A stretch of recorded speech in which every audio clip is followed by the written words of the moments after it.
Should we start with the song?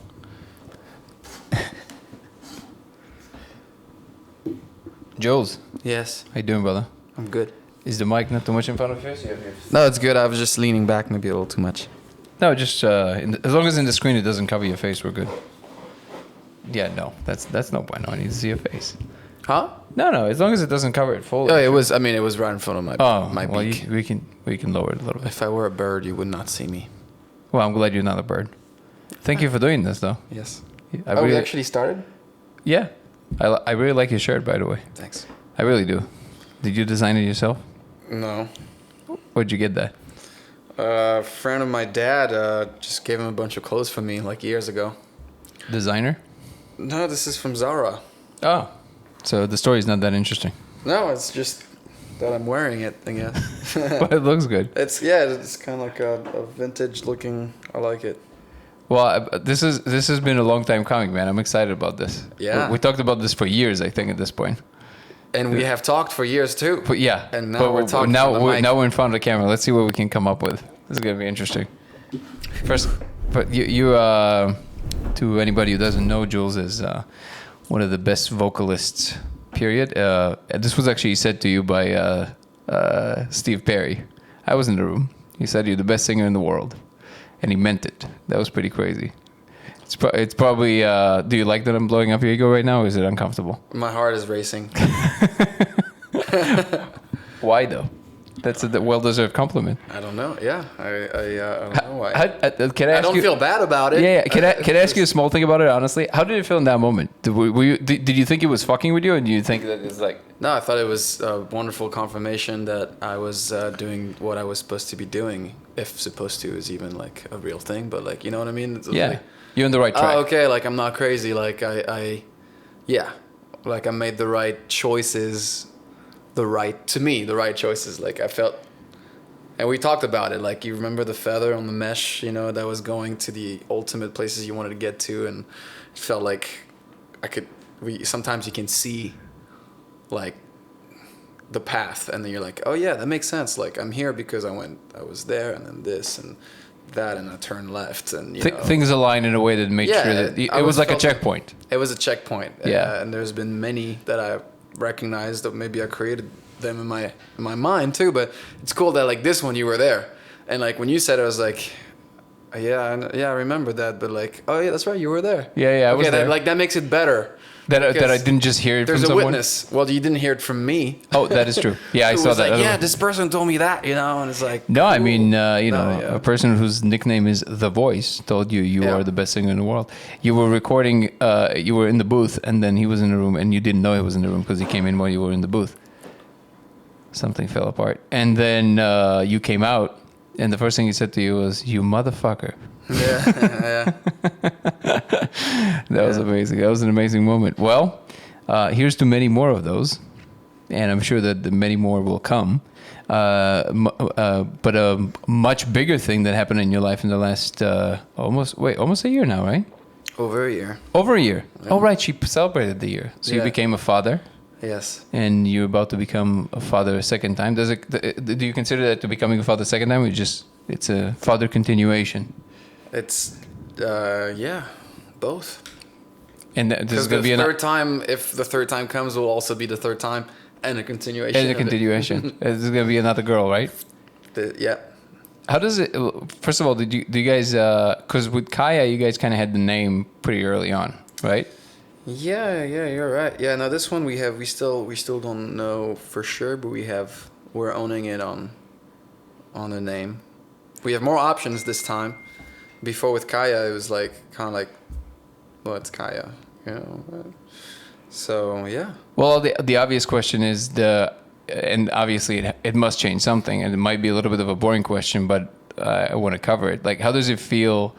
Is it true that you kind of mature overnight, that whole thing? Or is it more scary than any of that? You definitely, I think, mature, but to me it felt maybe more like a catching up.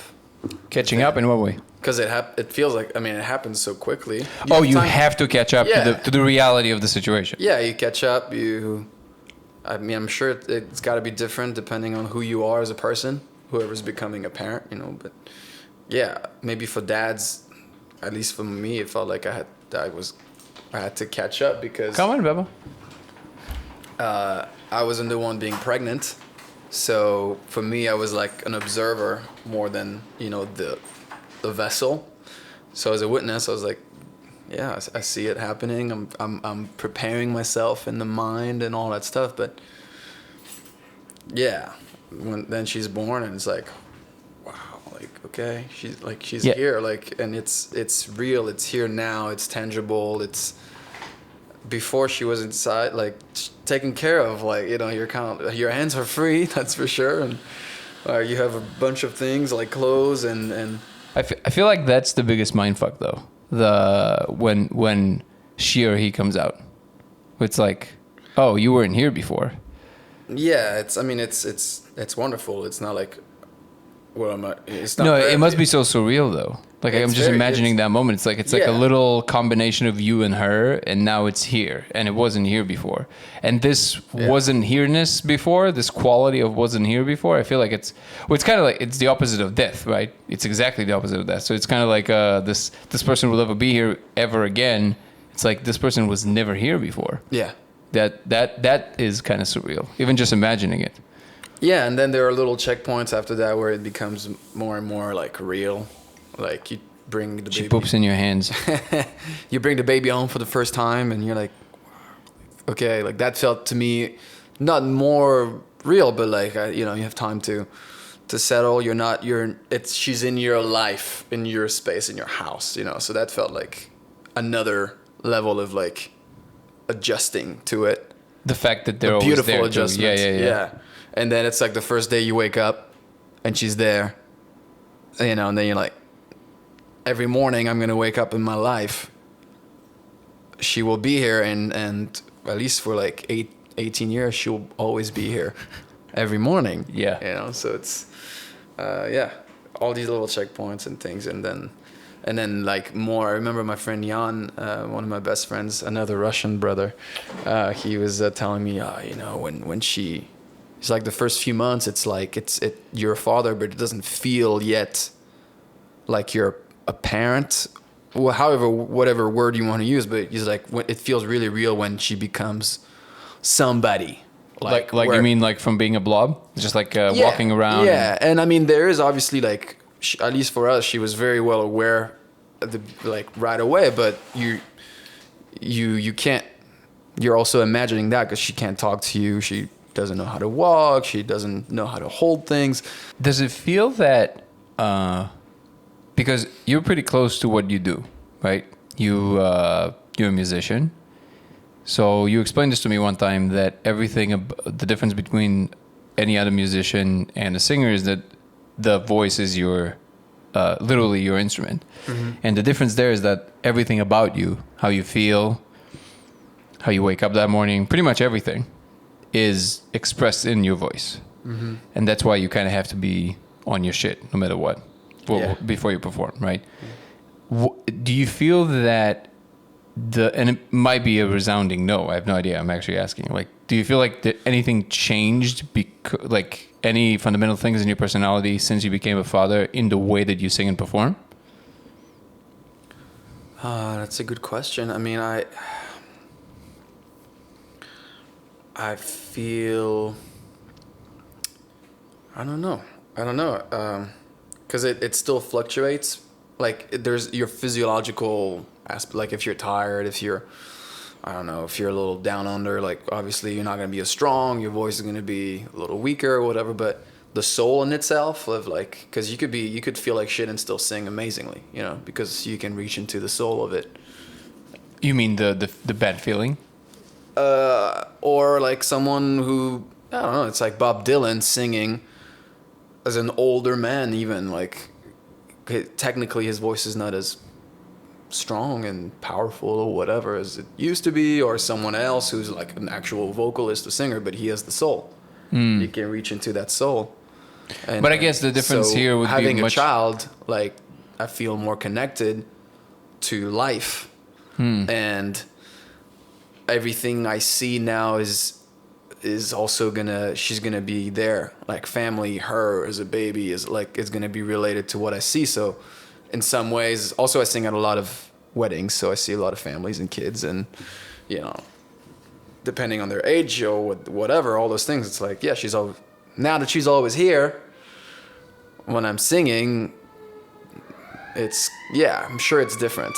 I don't know if I can say, oh yeah, exactly like that. It feels like I have more of that. Well, I have no idea. Maybe it's like subtle things like when you write music, you know, that like obviously as an artist, it doesn't matter what's your art, it would always be expressed from whatever state you occupy, right? So like I'm sure that like, let's say, I don't know, the sense of responsibility, let's say, right? So you kind of like I'm sure there's like a slightly more mature kind of like. I can tell you the way that it's affected my creative process, which is that now I don't do it anytime I feel like doing it, because sometimes I cannot do it. So I mean, I'm still doing it here, or you know, it's here, it's brewing. I can think about a new song. I've come up with a lot of stuff just singing to Kaya, like random things. Because I'm very much connected to it. Before maybe I was reaching for it like with a joint, or you know, or like floating, whatever. Now it comes from a different place more often than it used to. And then when it's time to go work, when it's time to have a session or something, like it's definitely more purposeful. And you mean because there's less time to do it? There's less time to do it. So like even when I was still living at the Skipper Room and I had the studio at my disposal, I used to do it before she was born. Like I'd wake up in the morning, I'd go for 3 hours whenever I felt like it. I'd come back at night. Whenever it was available, and I felt like writing or jamming. And then after she was born, because I had to create my windows of going, so after she's asleep, basically, now I can go make music, and I only have a few hours really until like I'm super tired and I have to do it all over again tomorrow.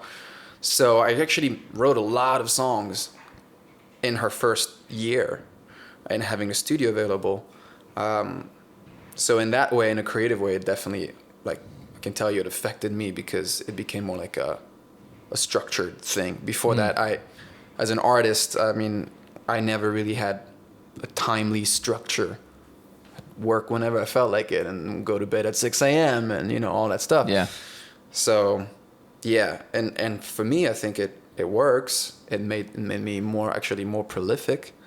And every time I get out of the house now, it's either to get paid or to like really work on my art with fellow collaborators, you know, or today, like it's an important thing for me. I don't just go get a drink and jam in a room just to play, which is cool. I loved to do that. I had a lot of fun partying.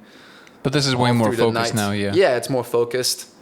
And also all of these experiences of being like a nomad in a way through time and space is still a part of me, but now it can funnel it and be like, yeah, I don't only write about responsibilities and raising someone and being there for somebody, and like I actually can go also to a very much more chaotic and abstract creative space, but I have this time to do it now. Yeah, and it has to be done. And I feel like structure really is I think the missing component when you want to do anything that actually gets anywhere, which is an interesting thing because from a lot of my conversations with you, a lot of times we had a lot of fun conversations, and one of the things you always told me is that sometimes the artist is actually better not knowing where they're going. I remember we had this one conversation at my old place. And do you think that runs through even when artists kind of like, you know, make it, like they're signed and everything? Because then they have the structure. Mm-hmm. It's just that somebody else tells them kind of like what the structure is, right? They tell, like, hey, you have to go and do the recording here for this period of time. And I mean, I've gone back and forth on what you're talking about. Whether it actually benefits or I mean, it depends. It depends where you feel happy, and some people are great at just. But you don't think that people can create when you're not that happy, but you're just pushed? You can always create. That's the thing. Is like you can always create. You can also create a song for a commercial, and you know it's going to be this, but you're creating it either way. When you're floating, a free person to do, like after the band, after we split up, and I was just like fishing again, like in the open ocean, then you can create more and more freely and stuff. Is it going to be beneficial for what you want or not? I don't know. It depends on who you are, I would say. Depends. Like, I'm sure, like a band like Maroon 5, they don't even write their own stuff at this point, but is it beneficial for them? I would say, fuck yeah, they're doing pretty well. Wait, wasn't it always... Actually, he also came to the studio, right? What's his name? Their guitar player came. What's his name again? James Valentine. Valentine, Yeah. right. So wasn't he the one that was always kind of like writing most things? He was writing with the lead singer at the first few albums, but after that, they started just doing songs written for them or co-writing them with... They became a pop artist, basically, pop star, like where they would just... Which is fine too. Like Elvis Presley, for example, was an interpreter. He never really wrote a song. There are a lot of people we love who weren't songwriters, so they just I actually didn't know that. So songwriters. Elvis never wrote his own songs? No. Interesting. He started by doing covers, basically. He was doing covers of popular songs, but he put a spin on them. So like, you ain't nothing but a hound dog, right over time. That was a song already written by an African-American, I think a woman was singing that actually, but it was a different feel. So he put his own sauce on stuff and made it also, I mean, arguably just like more sensational. People just like freaking loved it. It was. And then like, what do you do? You just different. pay them royalties? The people who wrote it? Yeah, I mean, the songwriter would... I don't know, but I mean, in cases, sometimes the justice isn't served. I don't know. But I think, yeah, like at this point now in time, we all know Elvis's songs originated from other songwriters and artists. I actually had no idea. So that's now you something know. I just I mean, learned. Sinatra, I think he wasn't a songwriter. He was a singer, interpreter. Even, I mean, and so a lot of artists who, like, back to your question earlier, who get started don't necessarily write their songs. They end up writing them.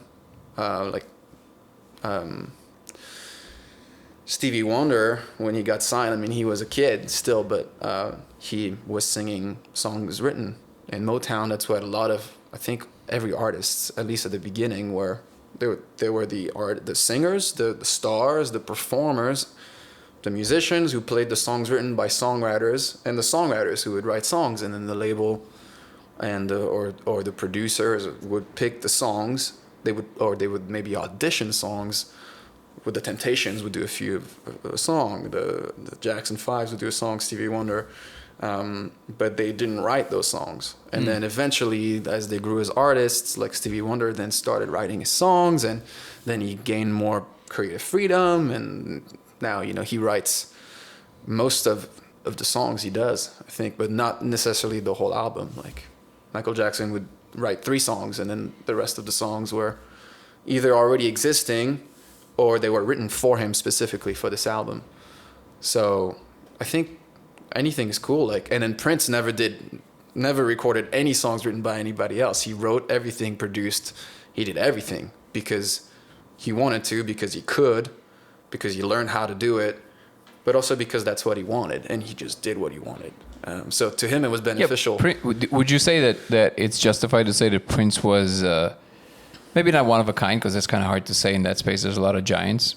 But he was he was unique enough to separate him from a lot. He was very unique, and he was one of a kind, for sure. No, just like in a special sense, like in a way that he was a type of musician that saw something that really most of musicians couldn't even. Like somebody told me, I forget who it was.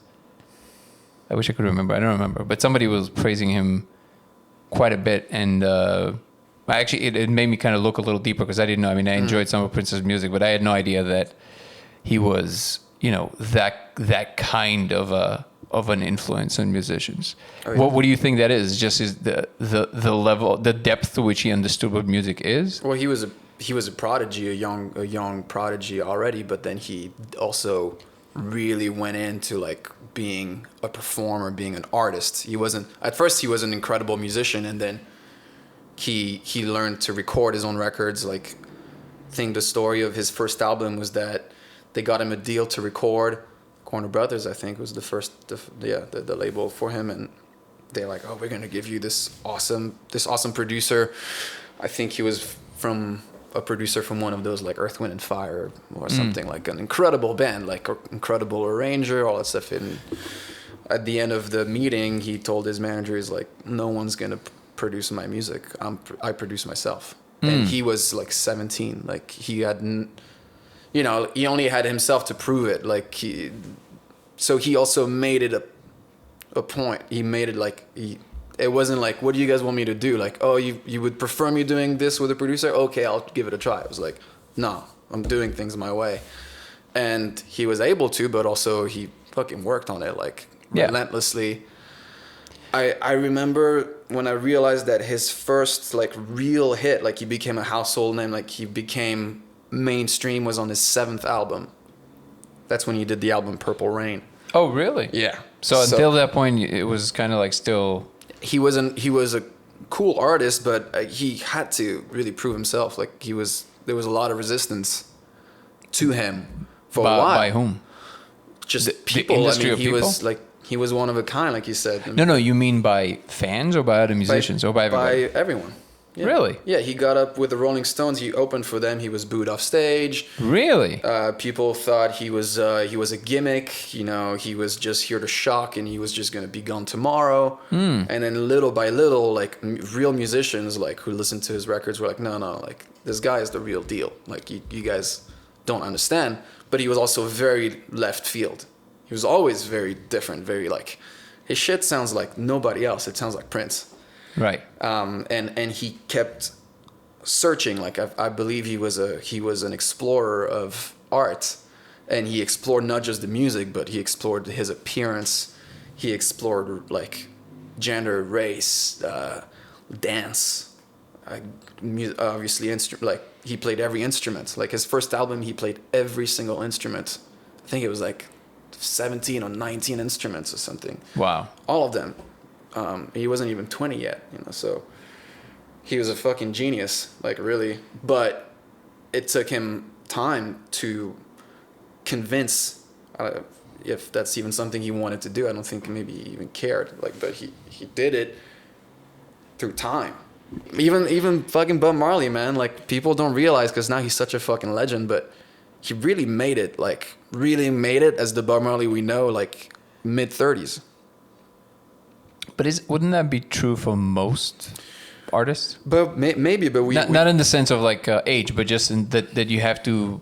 Takes time. It takes time. Yeah, for sure. Like, but I think it's like you have to insist for a certain period of time that you're a thing. But especially for those who become icons, like David Bowie too, you know, like because they're doing something so different. They're not just being like pop stars on the other end. Make it very young by doing somebody else's music. Maybe not all of them, but most of them. Yeah, not Michael Jackson, let's say. Well, at first he did.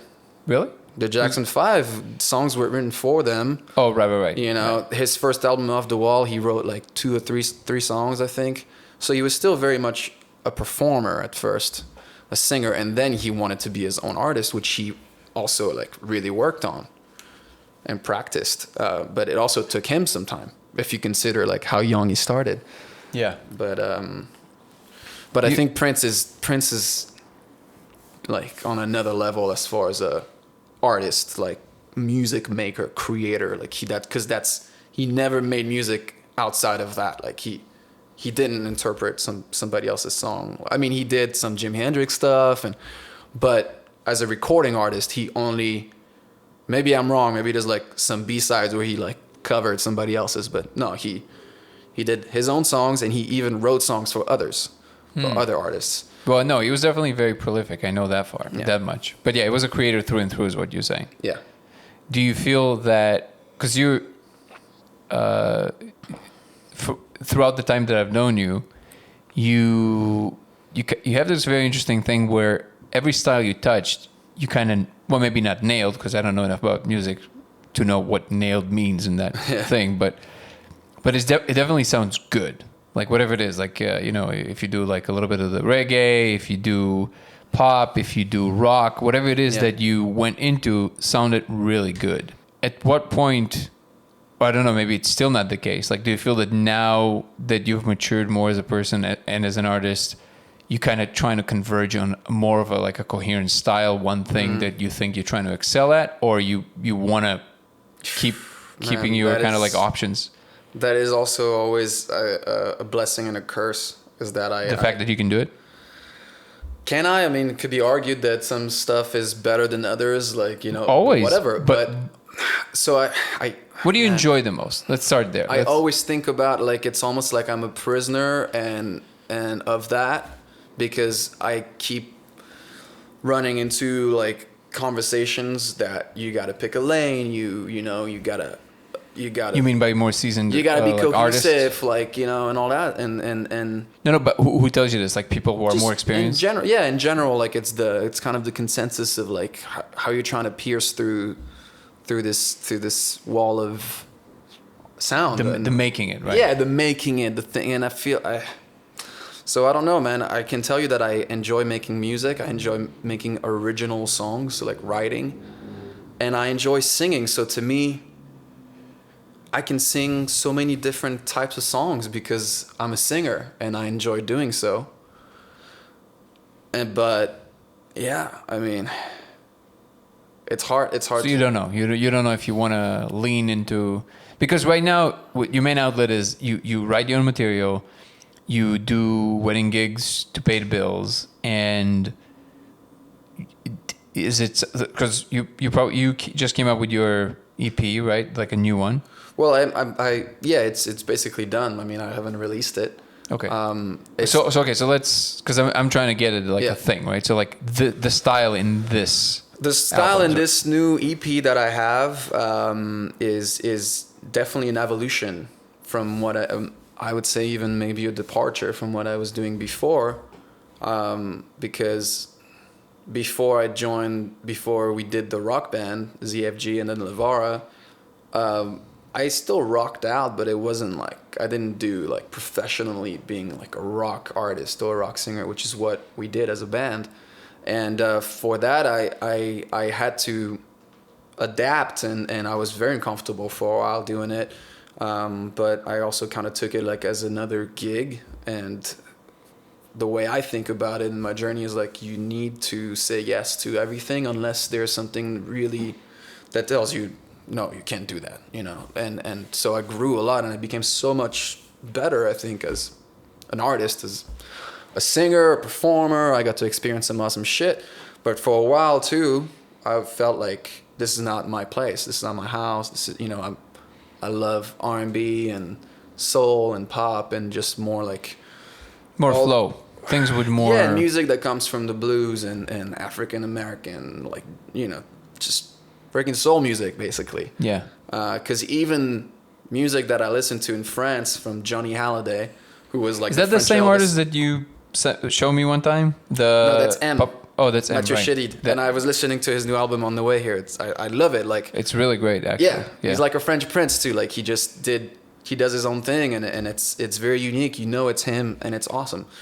But even he pulls from places that are just like from Northern Africa and some Indian shit, and like, I mean, as soon as you play rock and roll and blues, you're going to roots, to soul music, to all that. So that's where I was coming from. And when we did the rock thing, I had to grow. I had to like stretch and be uncomfortable, and even the way I'm singing, I had to become better because it's demanding style of singing, you know, because it was more hard rock. So now that I'm doing my own music, I'm not avoiding that side, which I've come to like adapt to and make my own and all that. So now that I'm fully free and in the freaking open ocean, like, what I created is a multitude of all of these different genres that I've experienced with.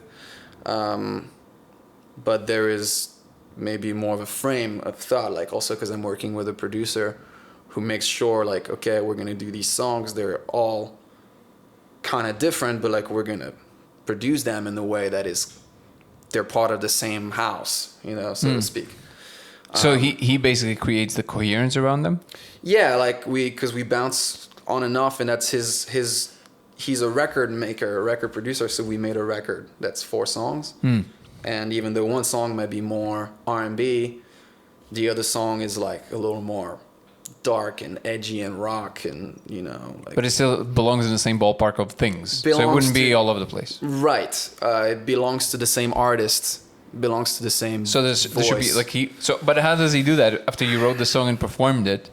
Or he guides it as you go along? I mean, sonically, like the way, you know, you do one song with heavy guitar and like dark drums and this and that, like the other song you're gonna, even if you were to put an acoustic guitar instead, you're still gonna make sure that it's like a movie, like from the first act, second act, and third act, it's still the same movie. Right. Even though there's a side that's like maybe sad and sensitive, and the third act is like fucking explosions and shit and people dying, like it's the same story, it's the same movie, it's the same actors, unless you want to make it a point that you're going different places. But it's planned. But it's like an album. Like you listen to an No, album. I understand the concept. Yeah. I guess I'm just asking, like, how does, if the songs already exist, Yeah. how does he then decide, like, or is he guiding it before you write, like, as you're writing the songs? I mean, we did some songs, like we finished it, so to speak, because they're demos. So like it's not fully like, you know, physical product finished. So you might like change a phrase here or something, like you're making the record official. So we did some evolution of the songs. But if let's say like you take Redemption Songs by Bob Marley. Originally, when he wrote the song, I mean, he writes his songs on the guitar, right? Most of his songs, you know them, they're fully produced, like there's a band, and then there's overdubs, but the song exists on the guitar.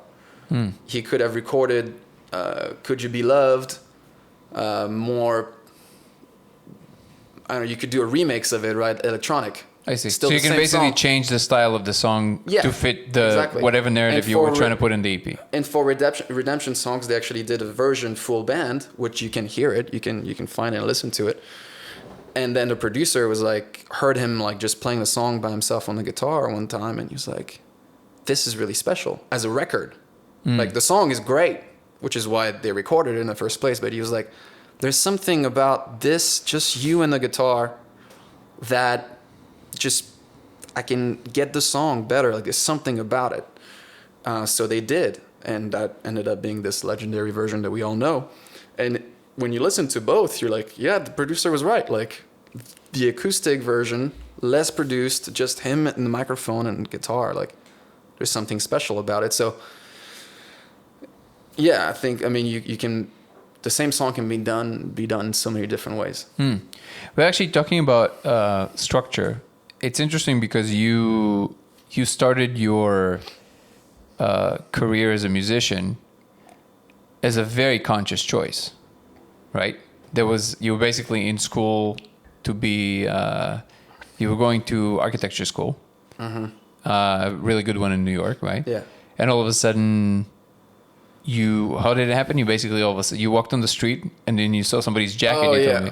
Well, or you were in school for architecture? I went to college for it, but I think it's actually the other way around. Is like because I've always been singing, and I was studying choir and classical music as a young teenager and at the conservatory in France. I had vocal lessons since I was like 7 years old, and I was dancing, and so to me I was always gonna do that. But when went to school, and you know I was good at school. I had an opportunity to go to this awesome art, which was an art school, and I chose architecture. I love architecture; it's great, but it felt more like the plan B when I made the decision, because I didn't think of going to music school and like studying. Because I was also maybe coming from music school. I thought, yeah. What can they possibly teach you? Well, not that. It felt like it because I wanted to write my own songs. So what? I didn't feel like going to school to learn how to write my own songs, even though they are programs, and I'm sure they're great. I know a lot of people who went to Berkeley, and they have great. They're amazing. We also have the same gigs, so you know what I'm saying. It's like I didn't feel like I had to go to music school to become an artist, music. Even though I'm I would have learned many more things than I know now, that's for sure. But to become an architect and to have a real job, real career kind of thing that I need to study and I need a certificate for and all that stuff. So, and also, I was always very interested in architecture and visual art and all that stuff. So, yeah, because you're actually a really good painter as well. Thank you. Yeah, I love visual art. I think I was drawing before I was singing songs and operas and things like that, because I could just do it too. Like, you see kids, like I see my daughter, she's 14 months. Every day she wants to draw, like, and she's just freaking going crazy with the pens, like, on the windows. And she doesn't have to be an artist to love drawing. So that was always a part of me. And yeah, I was like, oh, okay, I'm going to do this. I'm still going to do music as I'm doing it, because music at the time was a hobby. So, because I loved writing songs, probably even more back then than now, because I didn't have all these rules established. So I was just, and maybe most of them kind of sucked, but like I had so much fun because I wasn't bound by, this is a good song, this is a bad song. I was just writing. But how did it? I love the story of how all of a sudden, that story with the jacket I really like. Yeah, that's a great. It's an omen, and it was a very clear omen. Couldn't get any clearer than that. Almost. Can you explain omen to people who might not know what that means? Omens are signs by the universe that pull you towards your personal journey, your personal legend. And here's the thing: is like those omens exist because you already also are aware of where you want to go. You know, because if I weren't already decided on, I have this band that I'm in, we recorded a mixtape and people actually digging it. We played some shows in Miami and this and that, and like, I should be doing this, not that. What am I doing? That was before? Yeah, I mean, it was like brewing. It was there. So I was also reading Jack Kerouac on the road, and he was like talking. There's also when I read one of those pages, and he said something that I was like, yeah, that's exactly how I feel. Like, why am I spending these years on doing something that ultimately I'm like, I'm gonna get my certificate, and then I'm just gonna go make music, and I'll always have my certificate of being an architect, and I can go there. I was like, well, I feel like I'm wasting my precious time that I have now. Like, now is the only time I really have. And I have this band, and I was also very naive, but I was like, this is the shit. This is it. That's what I'm supposed to be doing. I'm in class, I'm writing lyrics. Like, what the fuck am I doing here? That was after the first year of architecture in New York City, and I made a lot of music too.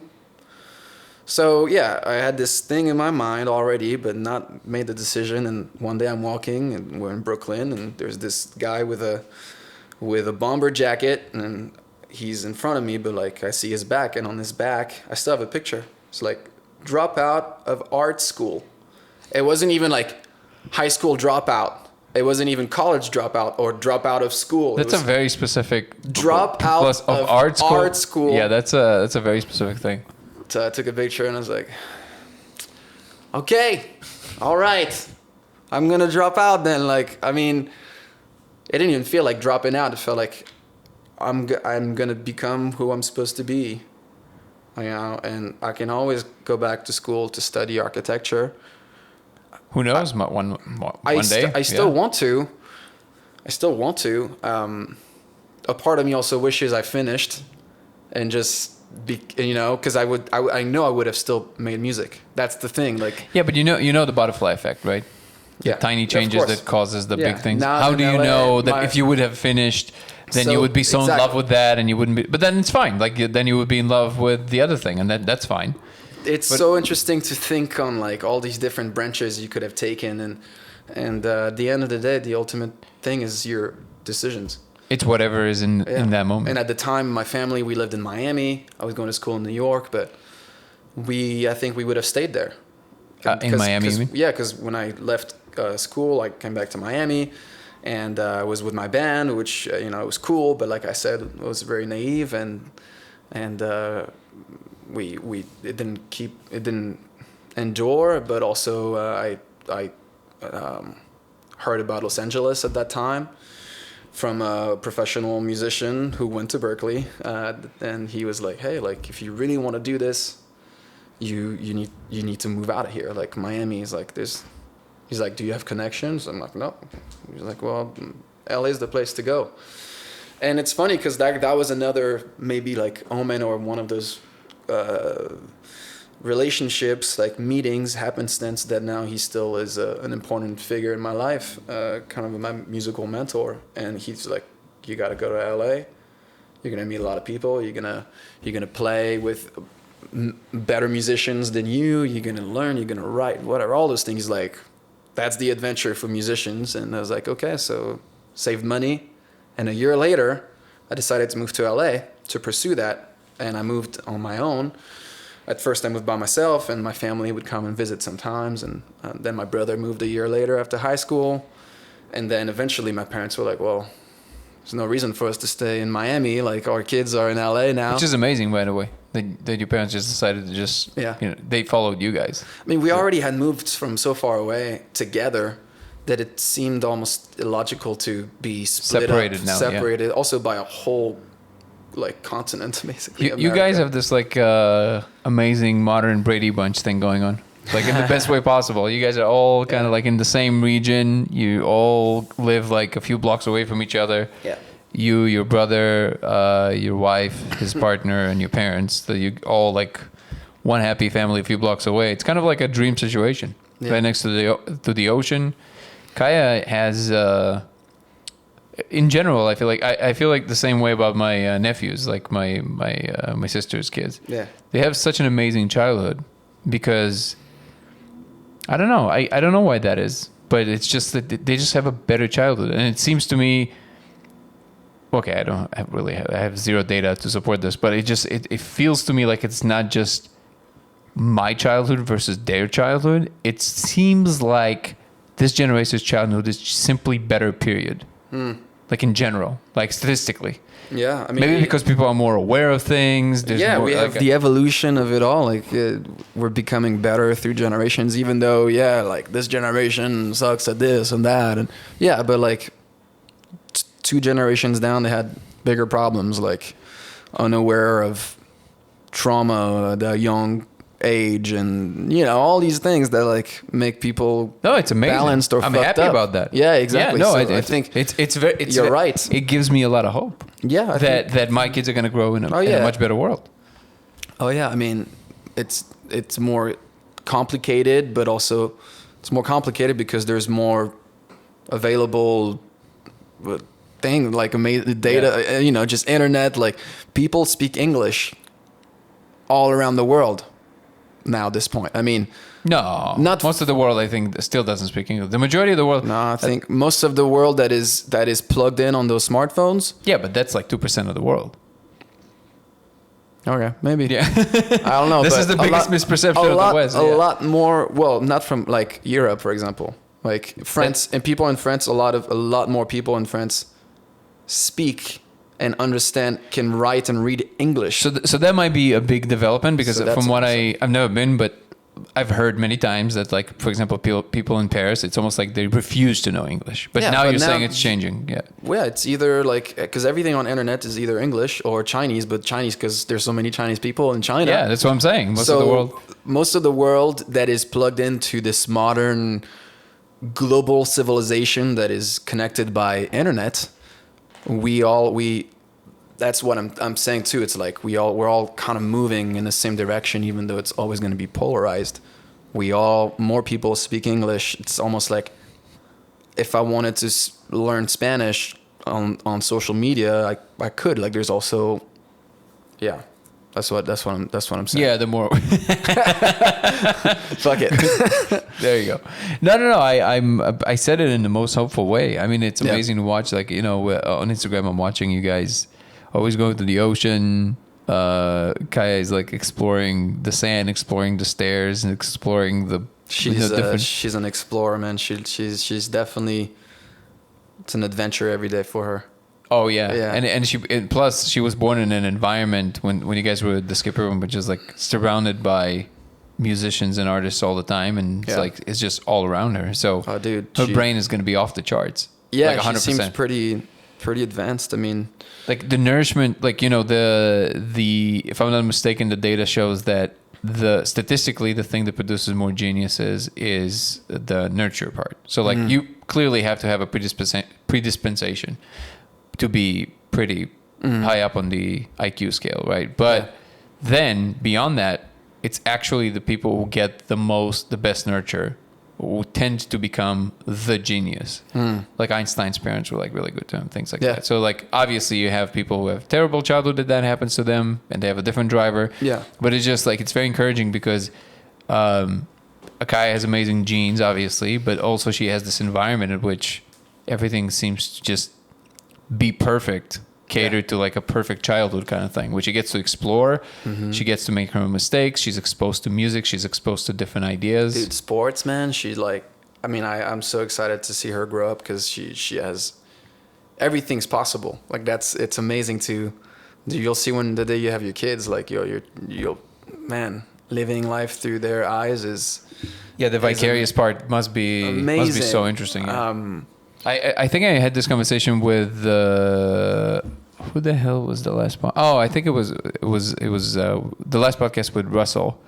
We spoke about like kids because he also still doesn't have kids, and I asked him if he wants any, and we talked about like the reasons of, you know, of why yes, why no, different things like that, and then it came to me that it's almost like a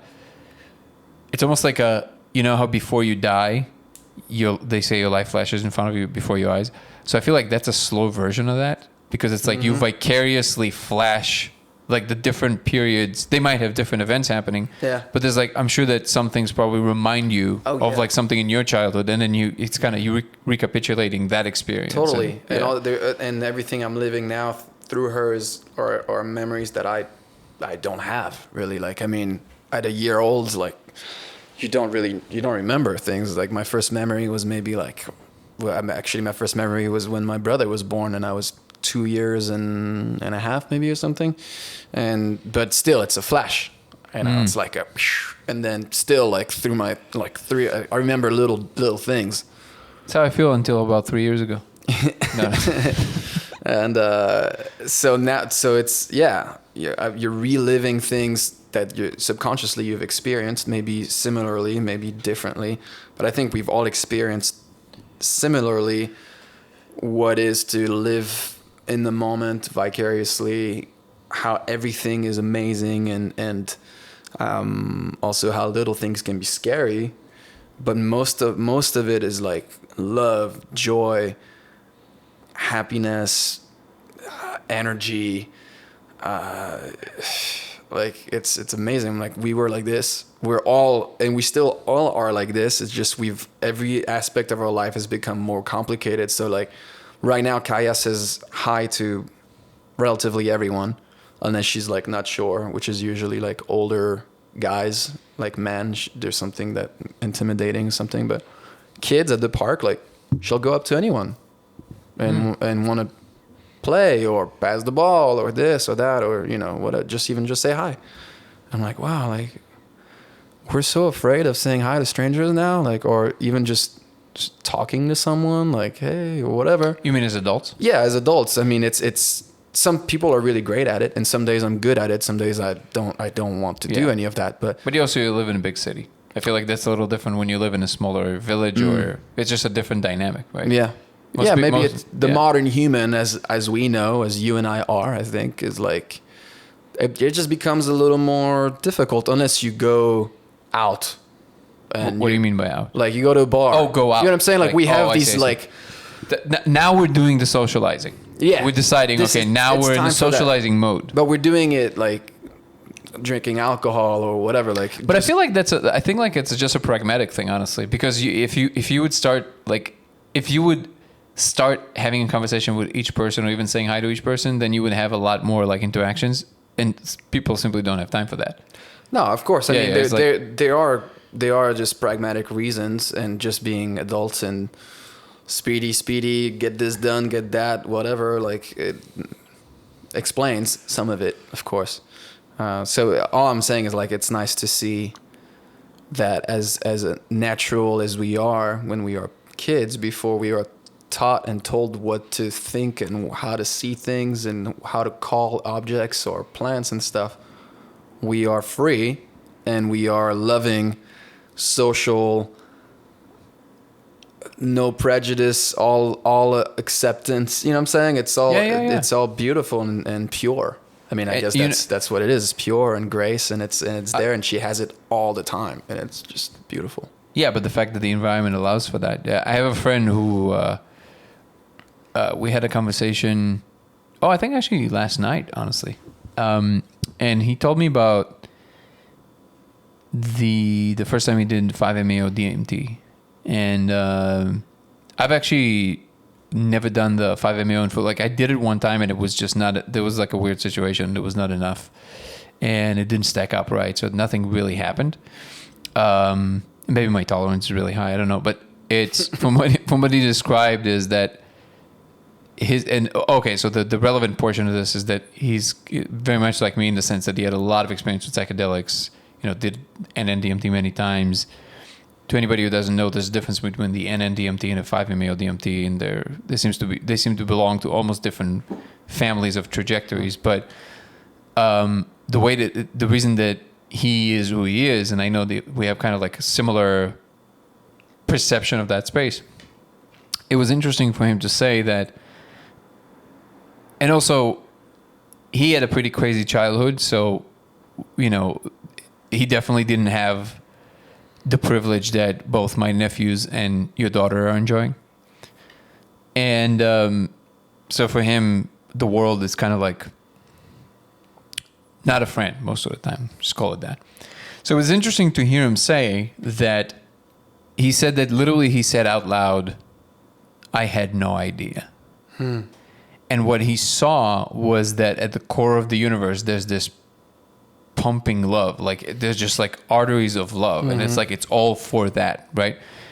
And even for people like us who are kind of like familiar with those spaces, even to me, if I don't know the impact of this particular person that I'm talking, like if I'm just reading this in a book, it will be a slight like eye roll, right? It's like, okay, fine, like I get it, but like it doesn't have that impact. But because of I know who he is, it was so impactful to hear him say that, which is like at the core of all this, it's all for that.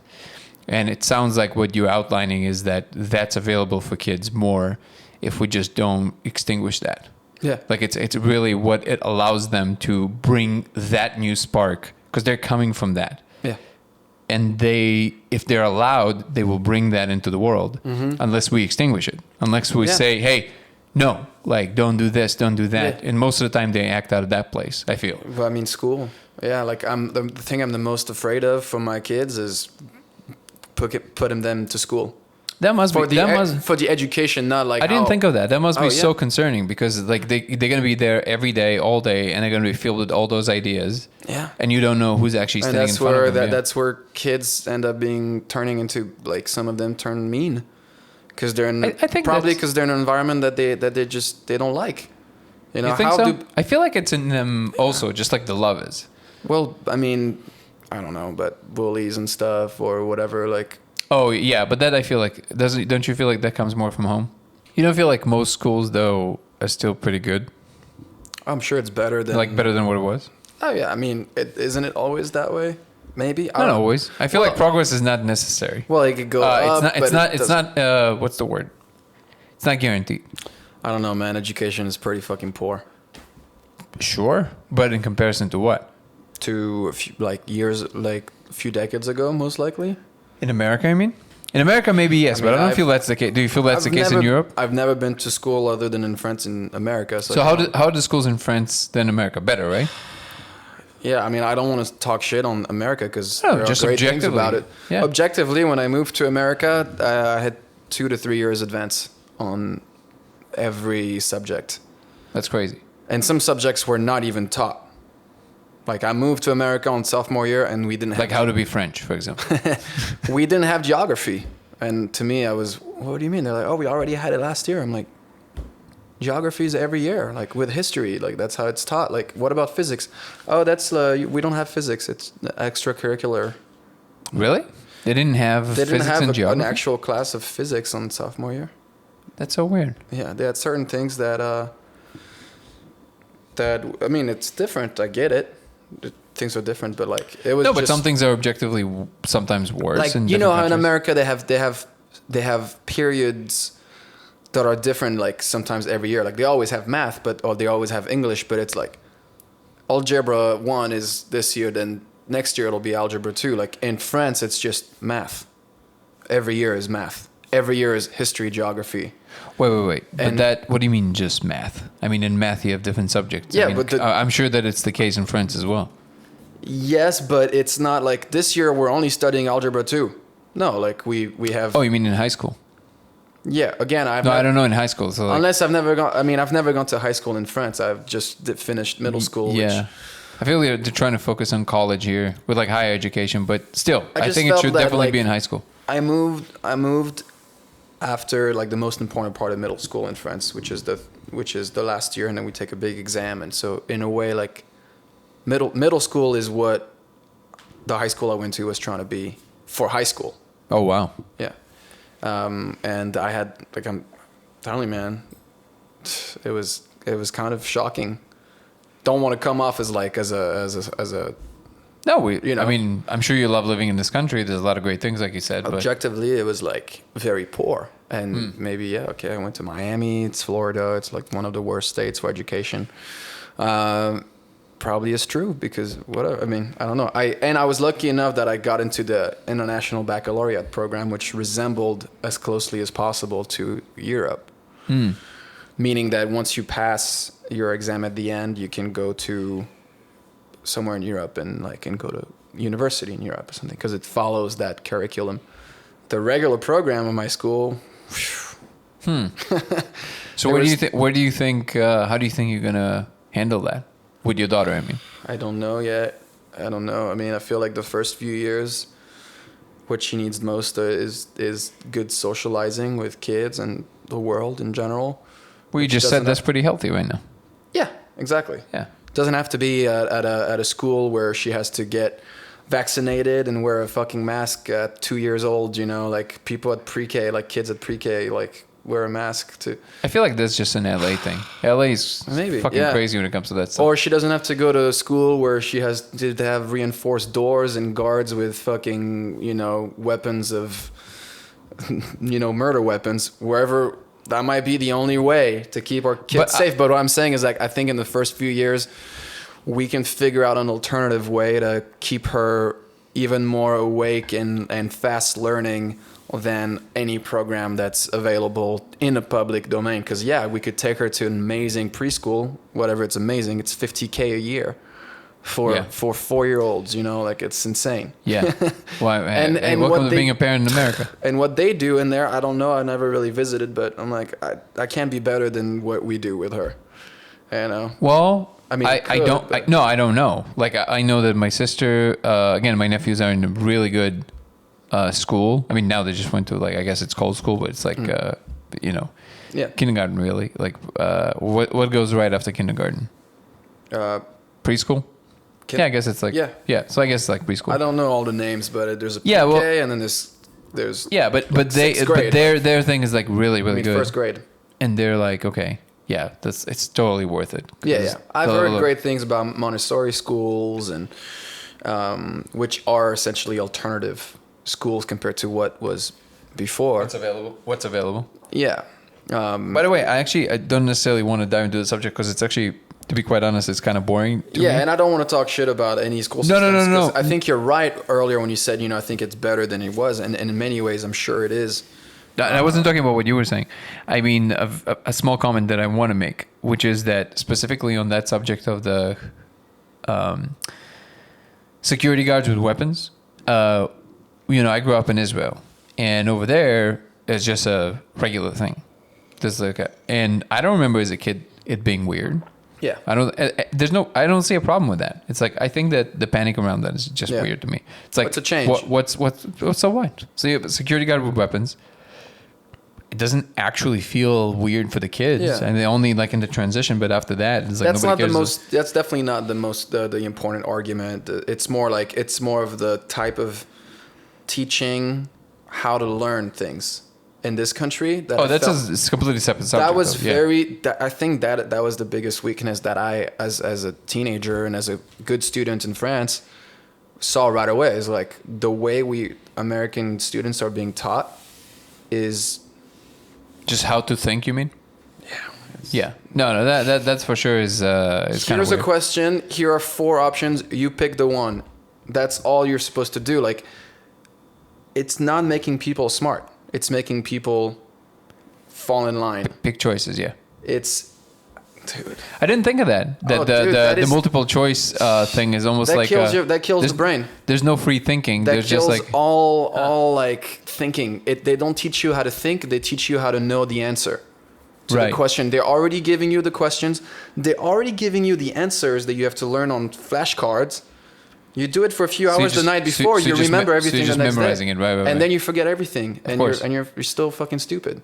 Yeah. Or I mean, you're not stupid because you already knew everything, but factually you're not smart, and then you can't go. Thinking towards like problem solving. In France, we are taught how to solve problems from a very young age, and we are taught that. I mean, you need to write all of your answers. You need to explain them. In math, you need to show all the everything, addition, subtraction. I think in math it's the same, no? Here, no, you have multiple choice. Sometimes you have to problem solve this, and that's like it gives you more points by figuring it out. But like is multiple choice. A lot of it is multiple choice. So see, I kind of have a hard time saying. I mean, I take your word for it, but like I haven't went to school here, so it's kind of hard for me to say. But yeah, I heard that this school system and before higher education is not great. They only the American kids score the highest in confidence, though. Oh, that's good. Well, here's one thing that's really good is the spirit of competition in sports and all that. Like sports in this country is amazing. It's enormous, yeah. Yeah. Well, anything that has to do with consuming. Yeah. Yeah. Well, yeah. But again, it's a type of a system. But we live. The reason that America's GDP is so high is because the number of consumers that are actually engaged in consuming. Yeah. So yeah. So I mean, I guess it goes here or there. But I love America, and I'm very happy to be here. And I'm not shitting. Man. I'm not shitting on. And I know a lot of very, very, very smart American people who studied in school. But I would argue that their intelligence doesn't come from what they studied at school. Yeah, you're most likely right. Let me ask you something else for a second. Sure. Ever since you became a father, do you because like you said, the partying, the let's say weed smoking, whatever, all Which that I stuff. still very much enjoy. Okay, so that's the thing. Like obviously you can't enjoy it as often, right? How do you balance the because you're a pretty positive person in general. So like when you consume substances, you don't necessarily go into like a negative place. But do you have to balance that with like, because the energy you bring to the house now has to go through like 5 more filters, right? Just because obviously you're influencing another life that is evolving. Mm-hmm. Do you feel that like, how do you do that? Just do in the house and then you're just like very careful with how you interact with her, or? Yeah, I mean, it's after she's gone to sleep, And okay. No, I'm asking actually because when I'm going to have kids, I know that there's certain things I don't want to stop partaking, and like I need to figure out like what. No, I mean it's a balancing act, and I think that's why it's better.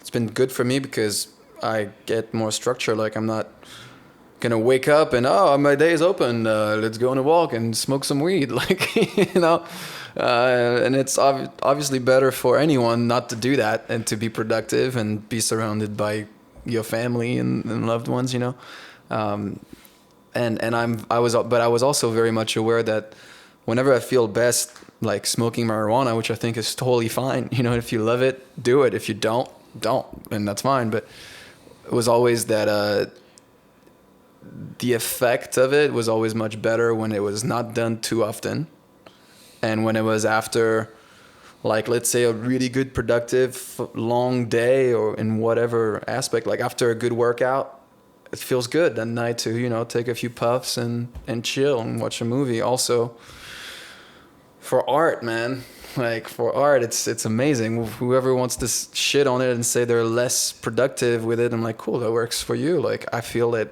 artistically speaking, weed is my friend. Yeah. But not always and not too often, because then you get stuck in your cloud, you know. And for family, it's definitely not. I wouldn't say like, yeah, like I'm a better father when I'm stoned. Fuck no. No, like I could be more funny. I could be a better friend. I could like feel like I can, you know, play with my child maybe more like I'm Childlike. Yeah, more childlike. Like I'm, yeah. But I feel it's always a relationship thing. I had this conversation with Tome Peretz, one of my guests, the painter, the artist, and we're talking about how he used to be, according to him, addicted to weed. Like he didn't have a healthy relationship with it. He would just like completely disappear from the world when he would smoke it. And then he said that he much rather now have like a nice black coffee in the morning and a little bit of, let's say, cognac in the evening, or just a beer or whatever, but like light things. And, you know, and it immediately became apparent to me. It's like, hey, you know, it's just a different thing that you found a relationship with. yeah.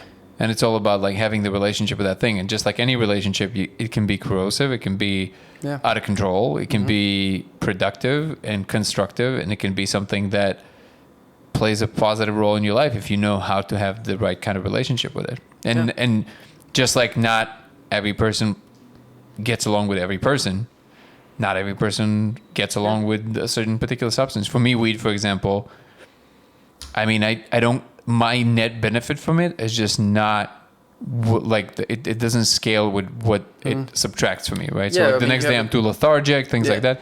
And other people, again, you know, like again, Joe Rogan is a perfect example, right? He's like, weed is like an integral part of his life, and he's like super productive on it, but he's a particular type of person. Yeah. So I feel like my brain is like it works with me. You don't get tired the next day from it?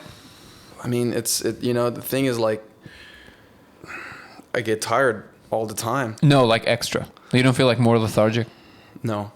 Okay. No, so I think that's from drinking. I say especially with more age. I mean, I'm still young, but I'm like, like being hungover fucking sucks. Like it's not like it used to be where it was like, whatever, like brush it off. Weed feels like there's no like residual. I think it only exists if I'm doing it to numb things, and so I'm doing it unhealthily. Like it's not healthy to just smoke, so I just willingly want to be in my, you know. So you feel like it's net positive for you. Yeah, I feel the same way about crystal meth. But I think it's all about your environment and what you're doing. Like I love smoking weed when I'm writing, when I'm creating, when I'm, you know. And if I'm feeling not good and smoking, I feel not good. You know, what do you mean? Like if your state is already kind of wonky? Yeah, if I feel wonky or like a little depressed and I'm smoking weed, like I'm going to be most likely more depressed. Unless I do it in a way like I know I'm going to smoke a little bit, exercise, or listen to music, like basically create dopamine for my brain. And weed, like being in this state, and when I say weed is like I smoke a very little if I do. I don't do like whole joints anymore like I used to, and because then you can't control it, so to speak. Like it's like drinking coffee. Like you drink a little cup of coffee, you feel a little high, you feel a little buzzed. And if you stop drinking coffee for 3 days and then you take a cup of coffee, you'll really know what coffee does to your brain. Yeah, 100%. Shit, I'm like, wow, like this is great, but it doesn't last very long. And weed is kind of the same. I mean, after a while, you're just smoking to chase something, and you're addicted to it. Yeah, you do it for the sake of doing it. You don't go through shakes like you're an alcoholic and shit, but like you're. Oh no, you might. Not with weed, but with coffee, you definitely. Yeah, will. no, weed. I mean, coffee. Yeah, I get headaches and all that stuff. Weed is. You might just be pulled to this habit. So I see. I have the same relationship with mushrooms. Like if I microdose of mushrooms, they work wonders for me. Like I feel amazing. Like it opens up new channels. Yeah. I feel more creative. I feel much healthier just as a personality. And I even feel like I can see the angst if it exists, and I can kind of disassociate from it. But it's an ego dissolving substance. Yeah, it helps you. And weed does the same thing too, to a certain extent. You know, it's much better than alcohol. Alcohol is fucking sucks for your ego. Like it actually, yeah. So I think it's the opposite. But sometimes it's nice. I mean, you drink so you feel more confident, or you have less filter, or you can say something or do something that usually you'd feel self-conscious about. So you feel better about your ego, maybe, or you're more oblivious to it, but not in a good way. I feel like on coffee, you mean? Yeah, no, on alcohol. Alcohol. With mushrooms, you don't avoid your ego, you're more aware of it, but you can dissolve it and maybe you run through life without being so ego dependent. Yeah. But again, it's all in quantities. Like if you do just a little bit more, then you're stuck in this weird uncanny valley, and then it's just uncomfortable. Or then you're going through death. No, not that much. I mean, the in between. Like I actually don't mind. There's always like this portion in between, especially with psychedelics, where you do a tiny bit. It's great. You do a little bit more. It's not my idea. Somebody else said it once, and I don't remember who that was again. But you're basically stuck in the clouds when you're taking off. All the turbulence happens in the clouds, right? And then you have to climb above the clouds. So you have to take more. So actually dealing with death, I actually don't mind. It's actually way easier. I feel like that stage in the middle, where you kind of took a little bit more than a microdose, but not enough to be actually like in a psychedelic state. Then you're stuck in this weird, it even feels like a turbulence. It feels like you're just being bounced around constantly. Yeah. I don't like that state at all. But with weed, you don't really get that. You have this incremental rise until you completely panic. Yeah, you can, I mean, it definitely takes some practice too, you know. I mean, someone who smokes for the first time, you're most likely going to think the police is coming at your door. Well, and you'll be like, and you're going to believe it, but after a few times, you'll realize that's one of the effects of being stoned until that goes away. And you could really smoke and just go get a coffee somewhere and talk to people and be like, huh, this is... Oh, you mean ride cool. ride out the paranoia? Yeah, I mean, that takes a while. It takes practice. Well, luckily you're a professional. I mean, I don't make money smoking weed like Snoop Dogg, but sometimes I could. Some people on YouTube probably fucking making money of just like smoking and watching videos. They try out weed. They're like, this one makes me feel like this one. Oh, literally, yeah. And then they watch shows and shit like that. Wow. Yeah, that's their job. That's man, this world is amazing. YouTube changed the world in so many ways. I remember one night you and I got so fucking high. We were on the couch. My head was one side of the couch, your head was on the other side of the couch, and we were just making fucking voices. Oh yeah, remember Terrence McKenna, and we're like, what was the thing? Terrence McKenna. What else? Who was the other guy that we kept? Oh, we did this deep like, hey, I'm Tyrone, and then we did this whole thing, and we contrasted it with fucking Terrence McKenna.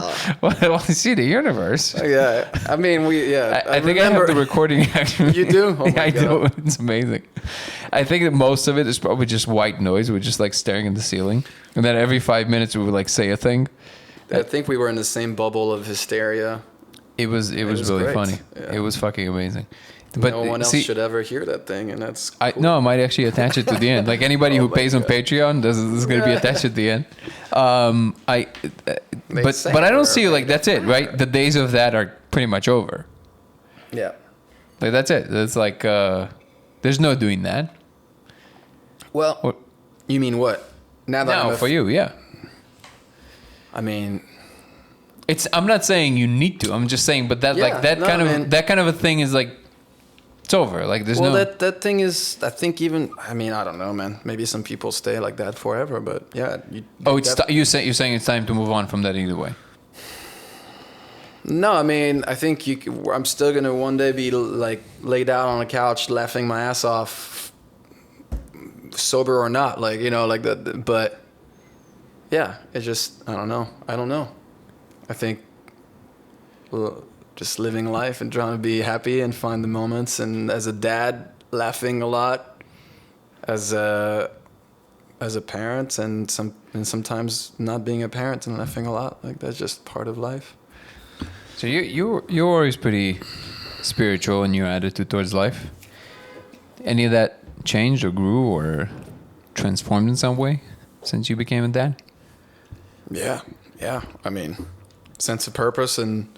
Just seeing life before your eyes, like, form, evolve. Like it's a miracle. Like, you know, it just is. Yeah, but if like obviously you see it on the day to day, but like, you know, like we had all those conversations about, you have this really cool idea where you think that souls reincarnate in groups.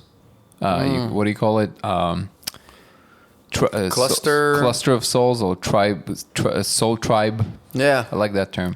And then basically the idea is that you're reincarnated to different places in the world, and sometimes you find each other, kind of thing, and you kind of know, right? I think, I mean, if we go with the theory that we live many lives, like, I mean, I don't even know if that's true, but you know, when you feel like you've had past lives or whatever, then I think then you would go back with a certain pack of people you've been with. Yeah. Do you think it I think just that'd be cool? Obviously, we can't know, but like, do you think? No, I'm asking. Do you think it's possible? Like, if that's happening, do you think it's being reincarnated by some kind of organization, or do you think it's just that's the structure of the universe and that's what happens? There's like a train station that does that. Yeah, right. I don't know. I don't know, man. I don't know. I really don't know. The signs, right? So like the signs you're talking about, the omens. The omens, yes. Like things like that makes me always think that there's actually something that if we pay attention, they're almost like hints. Yes. Like they're little markers, right? Mm-hmm. And then you always kind of take into position that, well, the reason that I think we became very close friends is because you clearly are a very rigorous thinker, but you're a very open-minded thinker. Like you allow yourself to just go pretty far out, right? Yeah. And it seems like in general, when you have a kid, some of that thinking maybe not narrows, but it's being constrained by practical matters. And it seems like that might actually lead to a more slightly more rigid way of looking at things. So I guess I'm asking, do you feel that like maybe you don't have those conversations on a daily basis, but do you feel that any of that was changed by first of all, No. do you believe in God, for example? Yeah. Like a creator? I believe. Or you don't even define that. I believe in God. Period. Whatever that means. Faith, conversation with the higher realm, with the higher spirits, with guides, with some sort of, you know, bigger thing than this. Like, it's what you see isn't actually all there is, that we spoke about before you turn on the machines. Like, we can talk about it you know, now. you could say, like, that's God in some way. Like, you scientifically could prove that we are in some kind of matrix. Well, I mean, I believe in that. I believe there's more than what we see. Yeah. Also, I believe that we are God. You know, we all have him, it, her. It's not him or her. It's like we all have God in us, and maybe our only true responsibility with this life is to experience and let God experience life through us. And so following your heart, following your intuitions, like I said, when I was 5 or 6, I remember telling my brother, I'm going to be a singer. I just knew.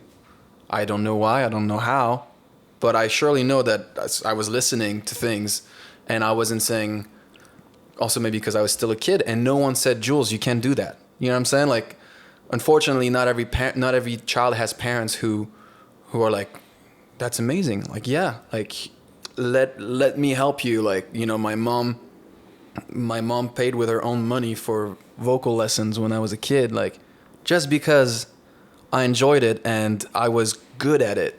And she was like, oh, there's something about this. Like, and even she told me that lately, like, my grandma, who is loves, her nickname is Mamie Rock and Roll. Like, she's rock and roll grandma. And she was telling my mom, she's like, you need to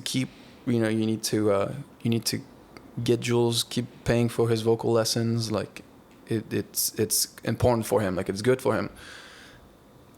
I don't know why I'm saying all that, but just to say that as a child, before I knew anything, I already knew myself and what I was set to do. Before I discovered what architecture was, before I discovered lizards and reptiles, because like those are all professions I would have liked to do. Lizards and reptiles? Yeah, like, well, being a herpetologist, being a scientific. Well, you forget that you told me this off camera, off air, so people don't know what you're talking about. So when you were a kid, you actually wanted to be, what is it called? Yeah, I'm saying. One of the things, no. So we should outline that. So one of the things you told me is that when you were younger, you wanted to be kind of like Steve Irwin. Irwin, yeah, that guy with how do you call that? A herpetologist. Okay. Herpetologist. Sounds like somebody who studies herpes to me. It was like, right, yeah. In LA, that's what it sounds like for sure. But so it's a person that studies specifically lizards? Reptiles and amphibians.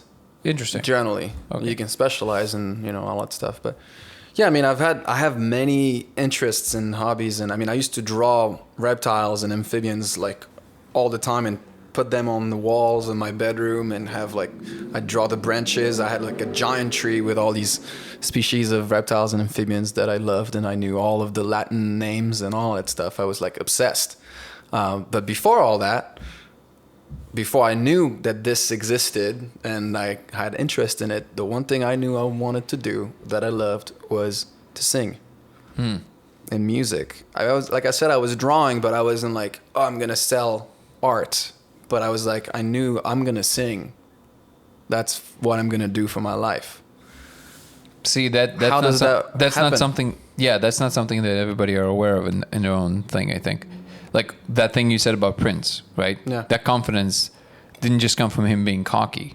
He probably knew something about his fate, whatever it is. He knew that he was here to do this. I believe we can see our own future. And I think omens are like physical manifestations of that's like leading you, like the breadcrumbs lead you through the enchanted forest or whatever that story is.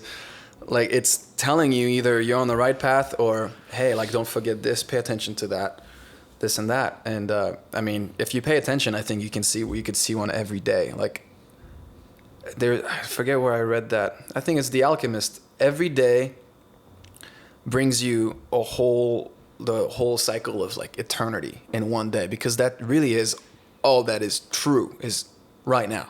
We know now, like we live in the future as human beings in our minds, but everything in the world lives in the present, and that's really all there is. Wait, so the idea is that everything that is possible recapitulates itself in every single day, like in different forms? If you listen and watch and pay close attention, you can experience eternity in every day, in the mundane. For example, like I took Kaya to the park one day, and there's this little other girl on the swing next to her, and I hear her grandma saying Kaya, Kaya, Kaya in another language, and I'm like, what's her name? She's like, Kaya. I'm like, that was the first Kaya that my daughter had met. And it was like all these little like synchronicity moments.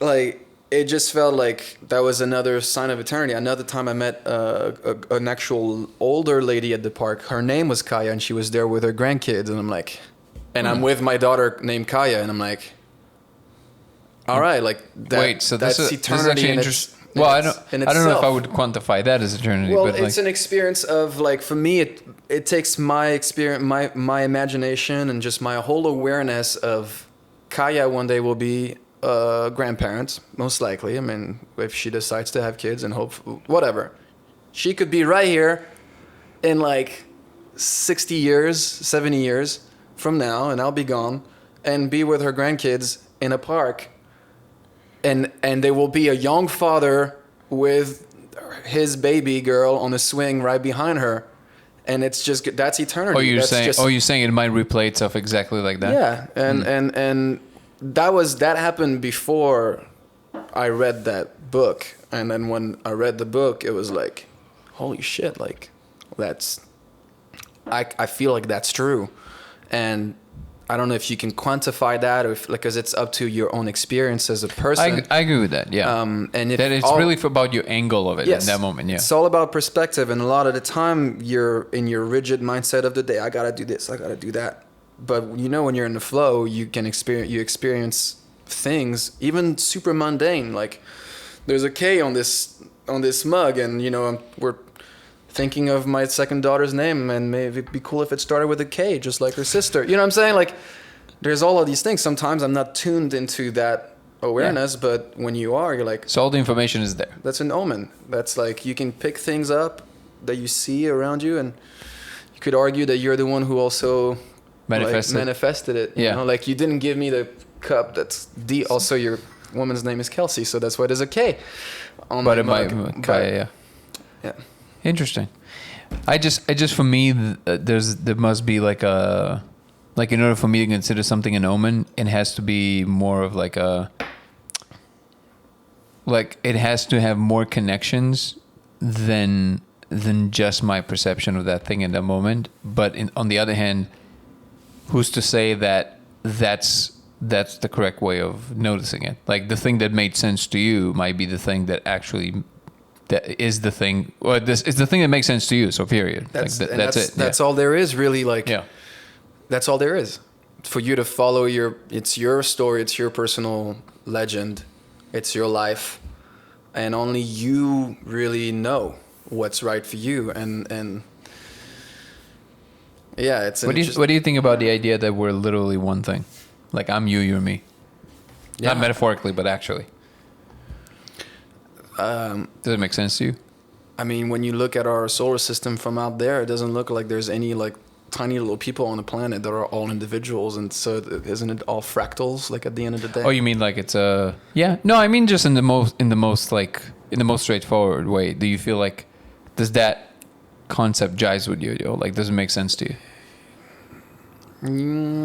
Well, I don't experience life like that. That's for sure, but we are looking into it, right? Into seeing if that's a possibility. Like, I mean, consciousness as a whole is unified, and then we all experience it differently because we're all in our own flesh suits. So Donald Hoffman, the guy that I told you about, that was just on Lex Friedman, one of the things that he said that I found very interesting is that it might be. So, for example, he started by saying that in order to look at consciousness from a kind of like a prior perspective, like if we want to postulate that consciousness is prior to anything else that happens, then according to equations, so if you try and like actually put equations on it, it seems that according to the theory, there's only one observer.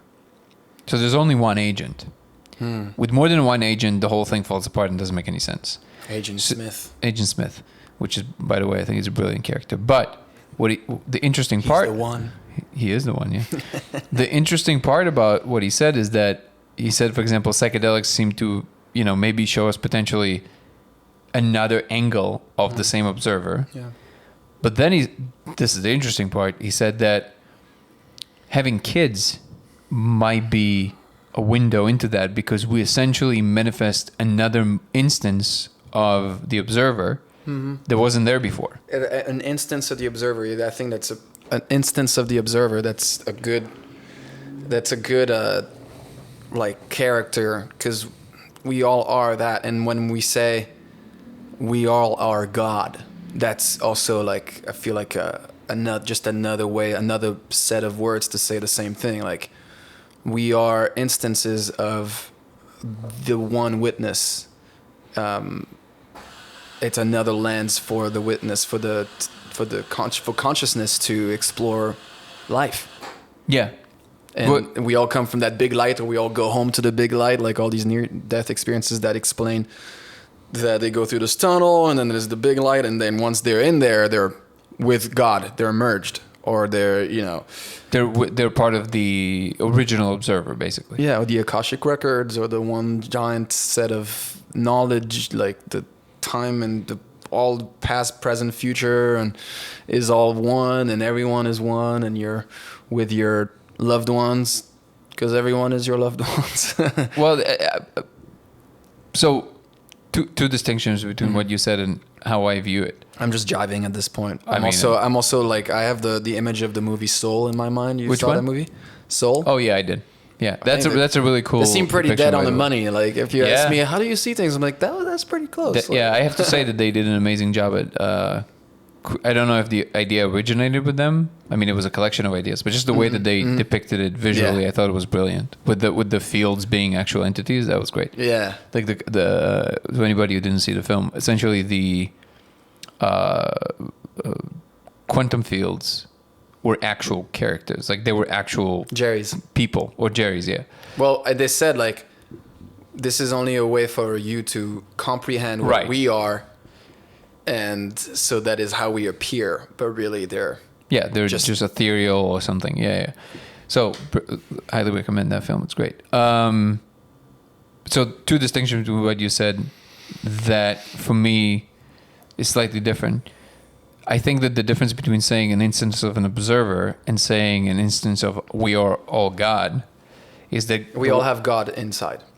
Even that is, well, yeah, it's just that God is such a word that had so many different connotations for different people. I feel like an instance of an observer allows for more of a conversation about it because then you don't bring like all the... I agree with you. That's what I was saying. It's just you're out saying we all have God inside as religious connotations and all of these things. All kinds of connotations, Yeah, an instance of the observer seems more just... practical. Yeah. Is what it is without the doctrine. With Dr. I agree. But then the other thing is, I always, and this is just purely mine, like I like to see if there's like a thing in it that can be used to make something happen or to discover something. And I feel like talking about it in terms of just general sense of us being the one, us all being one, and the specific details of what it would look like if we're actually all one. I think that's where the line starts becoming very interesting. I don't know if we're supposed to experience that in this. Why not, in life. Why I not, think though? that's what is beyond this realm, and we will all get to know it at some point. But do you think that, for example, it's beyond this realm for my dog to, at the moment, to understand anything about what we're saying, right? For her, we're just kind of like existing in this space. But I can totally see how if the moment we understand what brains do and how they develop and how they relate to biology and all that stuff, we can probably allow dogs to become way smarter than they are, right? Or Yeah, in some we can form. probably. I mean, they're doing that. Yeah. So just in that sense, so like I don't feel like there's a like even if whatever realm is out there is somehow beyond the scope of what physical matter can access, let's say, even if that's the case, you can still say, yeah, but there's still some kind of a relationship, some kind of a bridge there that you can, if you understand it, you can utilize. Oh yeah. It looks like if you want to say, no, that will always be impossible, it's the equivalent of saying, God puts a certain gate and then it's forbidden. I don't think... So for me personally, the forbidden part doesn't make any sense. Yeah, no, I don't think that's that. I mean, it does feel like we are set to be in this, like, here's life. You go in there, you forget everything, your hands are tied behind your back, and you fucking try to figure it out, and that is the lesson of life, and who knows, like, maybe this is just a fragment of our conscious life, and that this is a school. Life is a school for the bigger thing, and if that's the case, then we aren't supposed to know the answers before we figure them out through life's questions. But we don't know because we are blinded and we have our hands tied behind our back. We don't know where we're from. We don't know why we're here. We don't know, but maybe we're not supposed to know. And that is the beauty of it all. It's like, we're not supposed to know who made us, why we are this and not the other animals are like us and whatever. Like, but supposed to in what way? Like who said supposed no to one, or not supposed to? No one. But then the supposed to doesn't make any sense. Well, yeah, I mean, forgive my language, but... No, I'm trying to understand, not trying to give you a hard time. Take out supposed, like, this is just not... Incapable? Like, there are laws of physics, right? We talk about... So you're saying that maybe the laws of physics don't allow for creatures inside the universe to know the why? Yeah, maybe we're just here to be and to experience the beauty of life without understanding all of the hows, whys, and all that stuff. I mean, right now we can basically just point at things and be like, this is what it is. This is how it works. This is when it happens. But we still don't know what's the point. And once we figure out what the point is, who's to say that's when the whole fucking castle of card like falls apart? Because Yeah, but the fact that you can't, like, the only thing you have is what you can do, right? So if you go by that, then the only thing we have available is the things we're capable of doing and discovering and making and building. And that's everything we've ever done. So unless you want to flip the script completely, I don't see any reason why that would be the case, because if that's the case, okay, so that's the case. But at least the fact that you can do something and it seems to be productive and it seems to be helping your situation. No, I mean, you're not going to stop to innovate as a that's what we do. That's what we do, but... No, but I feel like that's what not we do. I feel like that's what whatever the universe is doing, right? The innovation is not like you're outside the universe. No, yeah, of course, it always keeps on evolving. Right. And your brain is part of the universe. Yes. Right. So I think this is the natural kind of like what they call the natural fallacy, but I don't know if I call it fallacy. It's just like the natural perspective, which is like people assume that whatever is already here is somehow more good or more wholesome than anything we can make, which I don't see any reason to think that, because what we make is still part of what's here. Yeah. You were the first person like in my life to point that out. Like you're like we were talking about the chips in the brain and like all that stuff, and how, you know, the argument is like we are already like perfect as we are, and technology is unnatural, and you were like, hey, like, who makes technology? We do, and we are out of nature, so technology is natural. It's just we are the ones creating it.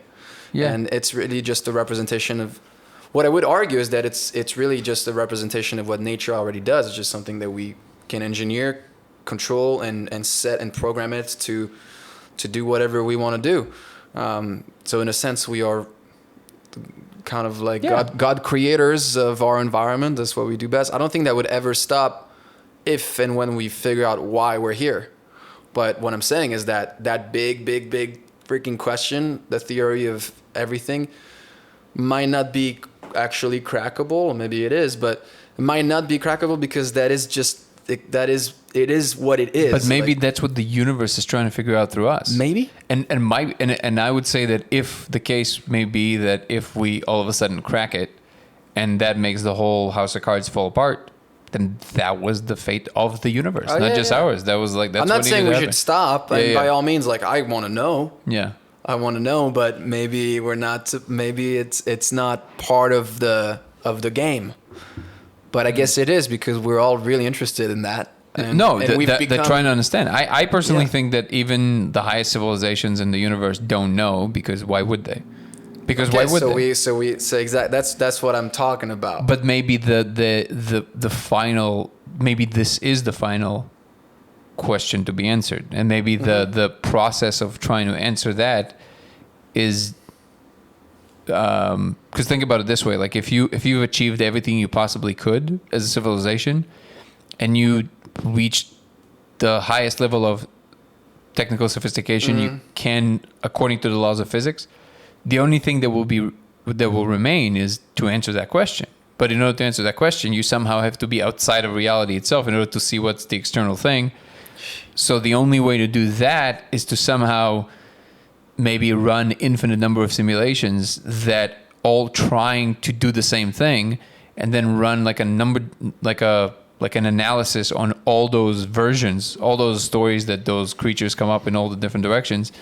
And maybe, just maybe, there will be some hint in all those answers. Maybe there's like one thing that keeps repeating itself in all those answers. They all say very different things, but then there's one thing. Yeah, the constant. The one constant that keeps coming back. I don't know, 42 or something. or love. Or love. Yeah. But like, it's just, to me, like, for example, the love thing, right? So unless you experience it makes just as much sense to say that the whole point is suffering. Right? No, it wouldn't be love, but it would be life. Life? That's interesting. And life, how does life come about? I mean, it's not just with love, because animals. You mean experience, like experience of the thing? The constant is like, or like that scientist you showed me earlier he says consciousness. Consciousness is the constant, and it's all about the universe wanting to experience itself through whatever set of creatures. I mean, Yeah, I don't think we're gonna know in our lifetime. That's for sure. No. But we should and we can still enjoy the beauty of life, even though we don't know everything. Might be very cliche, but is this where you feel the most at home when you play? When I play is when I feel usually the best. Like I feel good. I feel good already, so I play. You know what I mean? Like it's like when you're a kid. But if you pick it up and you feel like shit, do you pick it up? You feel better. It helps, yeah, for sure. It's like, yeah, it helps. Like when you do something that makes you happy, usually makes you happy. So considering that you do believe the potential, at least, of like reincarnation, all that stuff, would you say that it's possible that you're tuning into something? Like sometimes when you feel really in the flow, do you feel like you're picking it up from somewhere versus inventing it? I think we are more channels than creators. Yeah, I mean, what we create is the means to get to that channel, and then we need the capacity and technique or whatever ability to. So how fine-tuned of a tool you are. Yeah, there's like fine-tuned to get it, and then once you get it, to be able to reproduce it, and that's why like my favorite artists, musical artists, are the ones who, in a sense, produce their own material, or at least like arrange it, and you know, if they need but like Prince or David Bowie, Bruce Springsteen. Not even to the sense like I love listening to their music more. It's like more as an art. Like I love Picasso, but I wouldn't necessarily have Picasso in my house, you know. But like, why not? He's my. I mean, I'm just saying like some.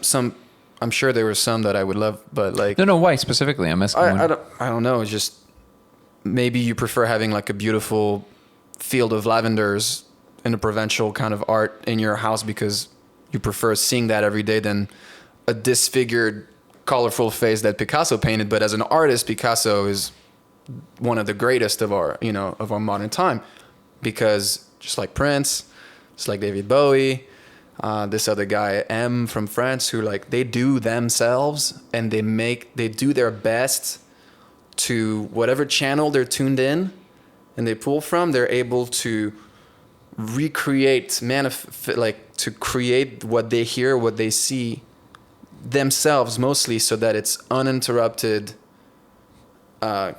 flow from that place. Because as soon as you take it to somebody and you're like, I'm missing parts, I don't know how to do this, or like it's gonna be a little bit dissolved into, it's a combination of elements, but because they're doing it really to a certain extent all by themselves, it's like this is who they are. You know, so it's more integrated, it's more coherent. Yeah, it's also very more unique, much more unique, because no one else could create it, could make it happen this way. You don't think it might make more sense to think of it in terms of like the other side has the building blocks and we're arranging them? Oh yeah, It just the idea that we're just taking a thing that exists and just bridging it. It just it's a little bit more boring to me. I don't know. Just like, I mean, because of our, it's like it's going through us. Like if we're a filter, it goes. So the question is: does it already exist in its full form on the other side, or are you adding to it? It might not exist all together like this. It could be pieces of a puzzle that we bring, and then you put it together a certain way. That's what really architecture is. It's like until we recreate like the wheel somehow, you know, like it's always going to be another way of making the same thing.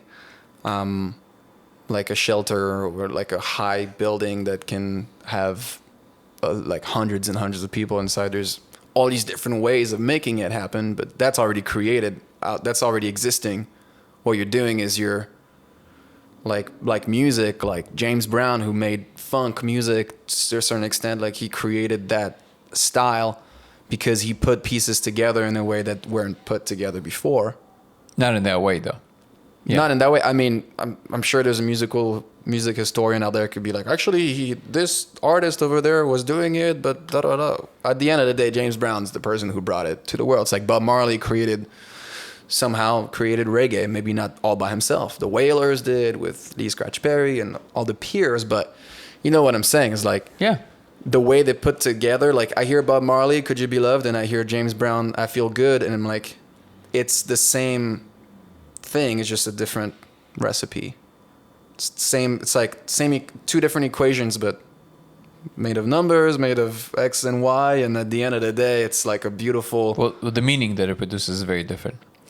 The feel is different, but you can see where it actually merges and feels like they're on the same channel. You know, See, I always like to think of it like we are the surprise packets of the universe. Like we produce something that even the universe couldn't inspect, and that's why we're here. It's like we do this thing that the universe it put us here, or God put us here, whatever, to entertain notions that were never entertained before. Yeah. And those are rare, but they happen. And when they happen, that's like a celebratory moment, and that's why it feels so great for both the individual and probably the universe in that moment through the individual. And the reason I asked you about that is because you are actually an incredible creator on the fly. Like I remember when I met you, we weren't even talking. I didn't really know who you are, but I always, like, you were always sitting, you would always take like a moment to get outside of like the party or the get together, whatever it was. And you would just sit somewhere and just play. And it would just usually be like a new thing, and you would just like be playing there. Yeah, I love to improvise. I love to create with other people. Like my favorite thing to do like was jam parties. And to me, like that's not really partying. It's like I was always creating in a party. That was my favorite thing to do. Like I think I met mostly everyone I know, my friends, musical, non-musical, at jam parties. And we would throw them at all like different friends' houses and stuff, and it was so much fun. Everyone bring their instruments, plug in, set up, whatever, and just vibe. Yeah, it's like the ultimate play. Yeah. It's like you just kind of play and then see what comes out, and usually very fun things come out because you're having fun. Yeah. It's like the tool is having fun, so the thing is becoming fun. Yeah. Yeah. No, that's why I asked you, because people think about that stuff in theoretical terms, but certain people, they're really good at the practical, like, well, maybe practical is the wrong word, but in the actual of doing it. Like not everybody can improvise in whatever it is well.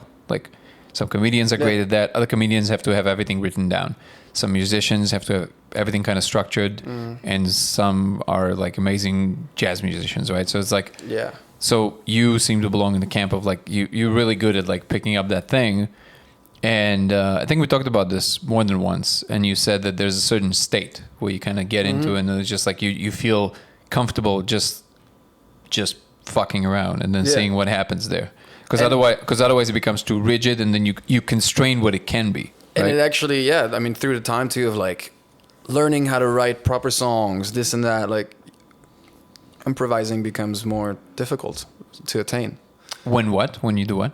Like, because I learned how to write songs improvising with a friend playing guitar. And back then I remember never thinking. I never thought of like, this is my chorus, and then I'm going to repeat it again when you get to this chord. Like I didn't know anything, and it was awesome. I would write stories on the fly, like real stories, not writing a melody that's catchy. Oh, that's a catchy melody. And so then I get in my head. Now today, like my favorite part of improvise songs, and the most pure part usually is the very front of that piece. What does that mean? First set of melodies that come out. Because once I go through the verse, pre-chorus, chorus, whatever, my brain now establishes this is that. So now it has a structure. It needs to be something. So then I'm trying to repeat it, but that's when I lose the thread, the golden thread of improvisation, and I'm trying to write. I'm editing my own improvisation as we're still improvising. So it doesn't always happen. Sometimes you're really in the flow and like, but you know, like your chorus is already established, and you're like, oh, this is the part. This is the chorus. Cool, I found that. Now I'm gonna use it again. Then or whatever. And before that, before I learned things, like I was purely flowing, and that was, I think, more fun. Today it's more like I'm after something. So you mean when you learn things like theoretical things, or you mean technical? Oh, technical things. When I've learned technical, how to technically write a good song, how to technically, yeah. So it was more like you were fumbling in the dark, but you feel like there was more magic there because. Yeah. Interesting. Yeah, I mean the songs maybe were not as good because now I can write better songs. That is a fact because I've done it. But the practice led me to a more structured way of judging what a real good song is supposed to be. Like everyone's saying, you need hits. You need to write hits. You know, and that shit is like, man, I hate it. I hate that term. You don't like the because the supposed part? Yeah, like you hit. like yeah. Or like putting this stamp of greatness on something that hasn't been created yet. And you're like, you need hits if you wanna be like a successful artist, you need hit songs. And you're like, so let's write a hit. And you're like, yeah, let's write a hit. So that's the goal, to write a hit. Well, I don't think it should be. No, that's what I'm saying. So Yeah. like at that moment, you feel like something is being lost because now you've labeled that it's supposed to be something. It's supposed to be something memorable after the first listen. It's supposed to be. Yeah, but I mean, it's okay to aim for that. But I see what you're saying. Like if you constrain it too much, then it doesn't have that place to evolve because it becomes less organic and it becomes more like it needs to be this or it needs to be that. And there's something about the... Puts pressure on, and it's good. Pressure is also good. Like some of the best songs we know were written at the end of an album, creating an album, and the artist had a lot of pressure to top the songs that were already recorded, and the album was basically done, but it was not good enough according to the producer or the label. They were like, yeah, we need something that's.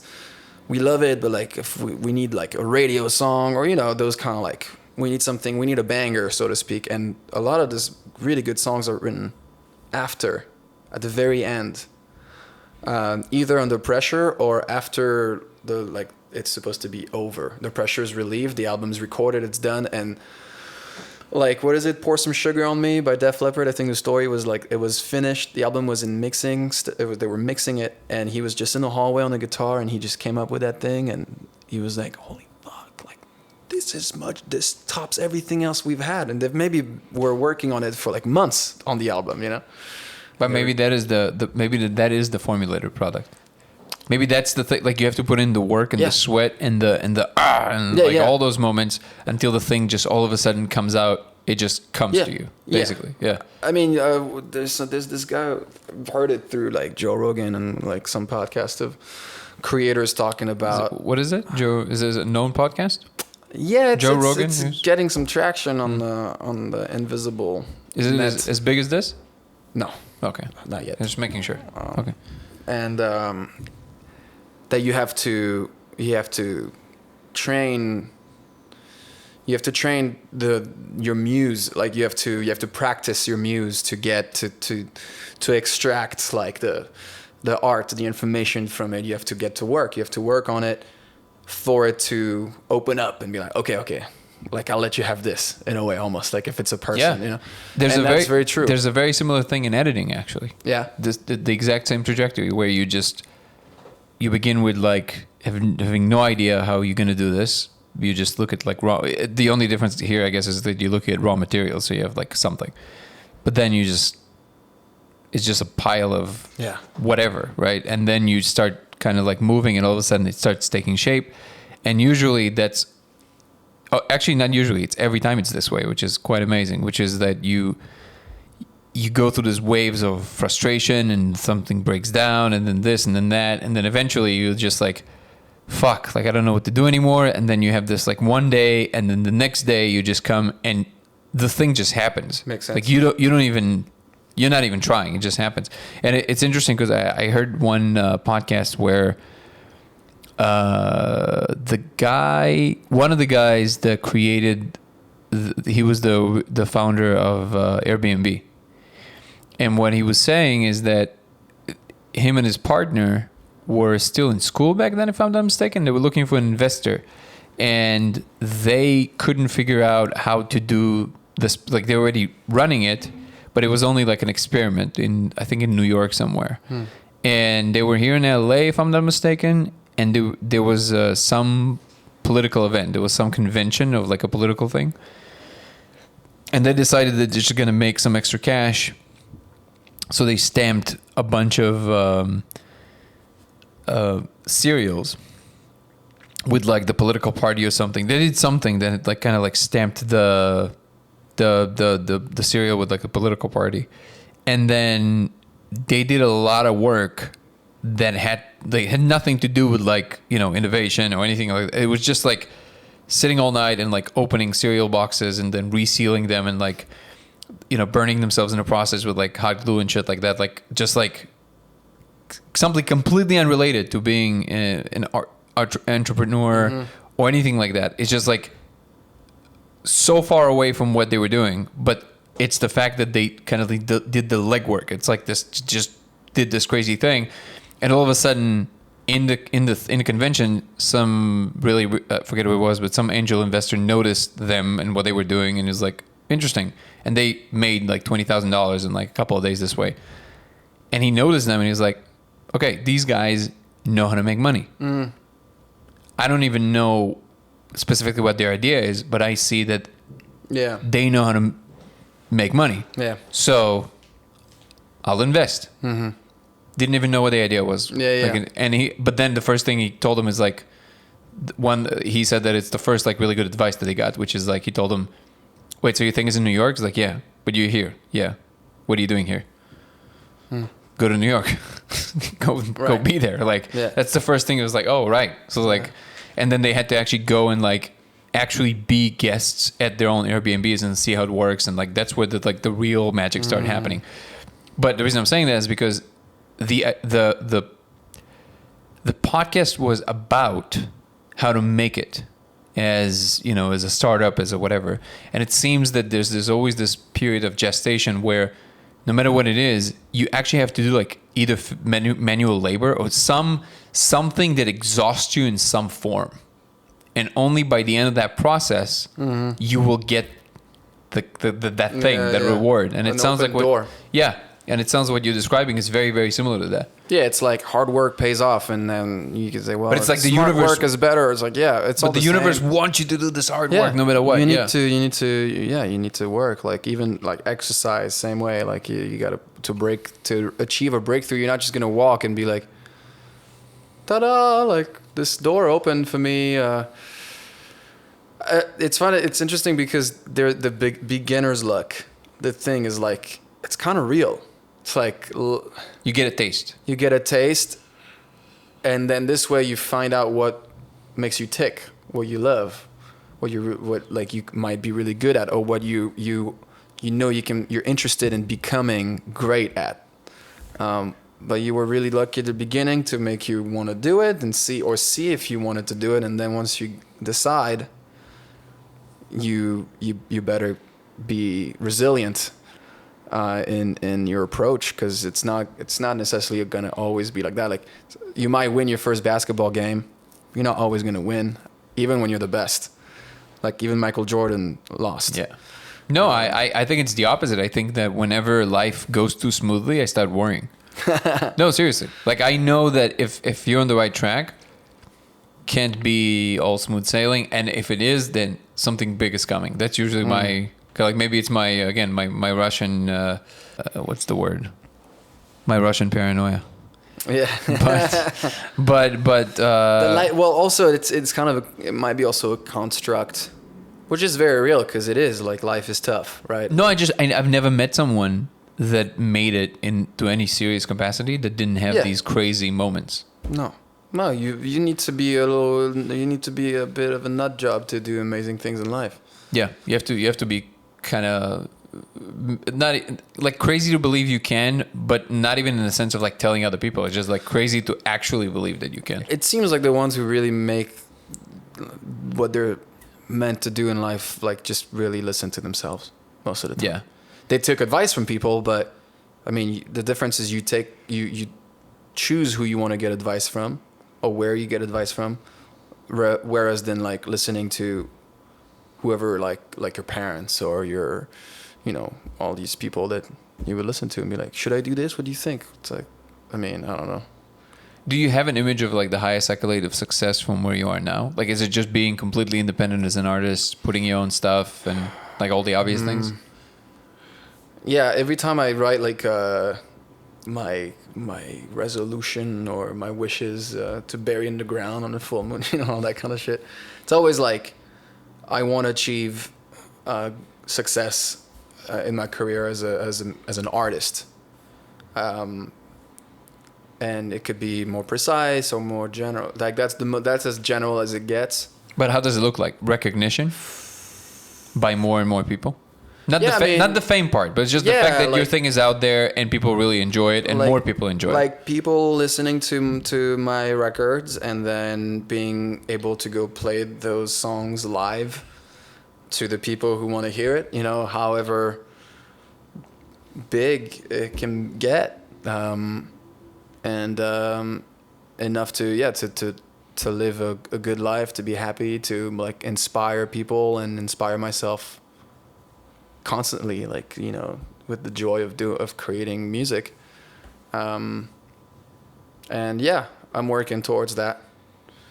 It's been a roller coaster.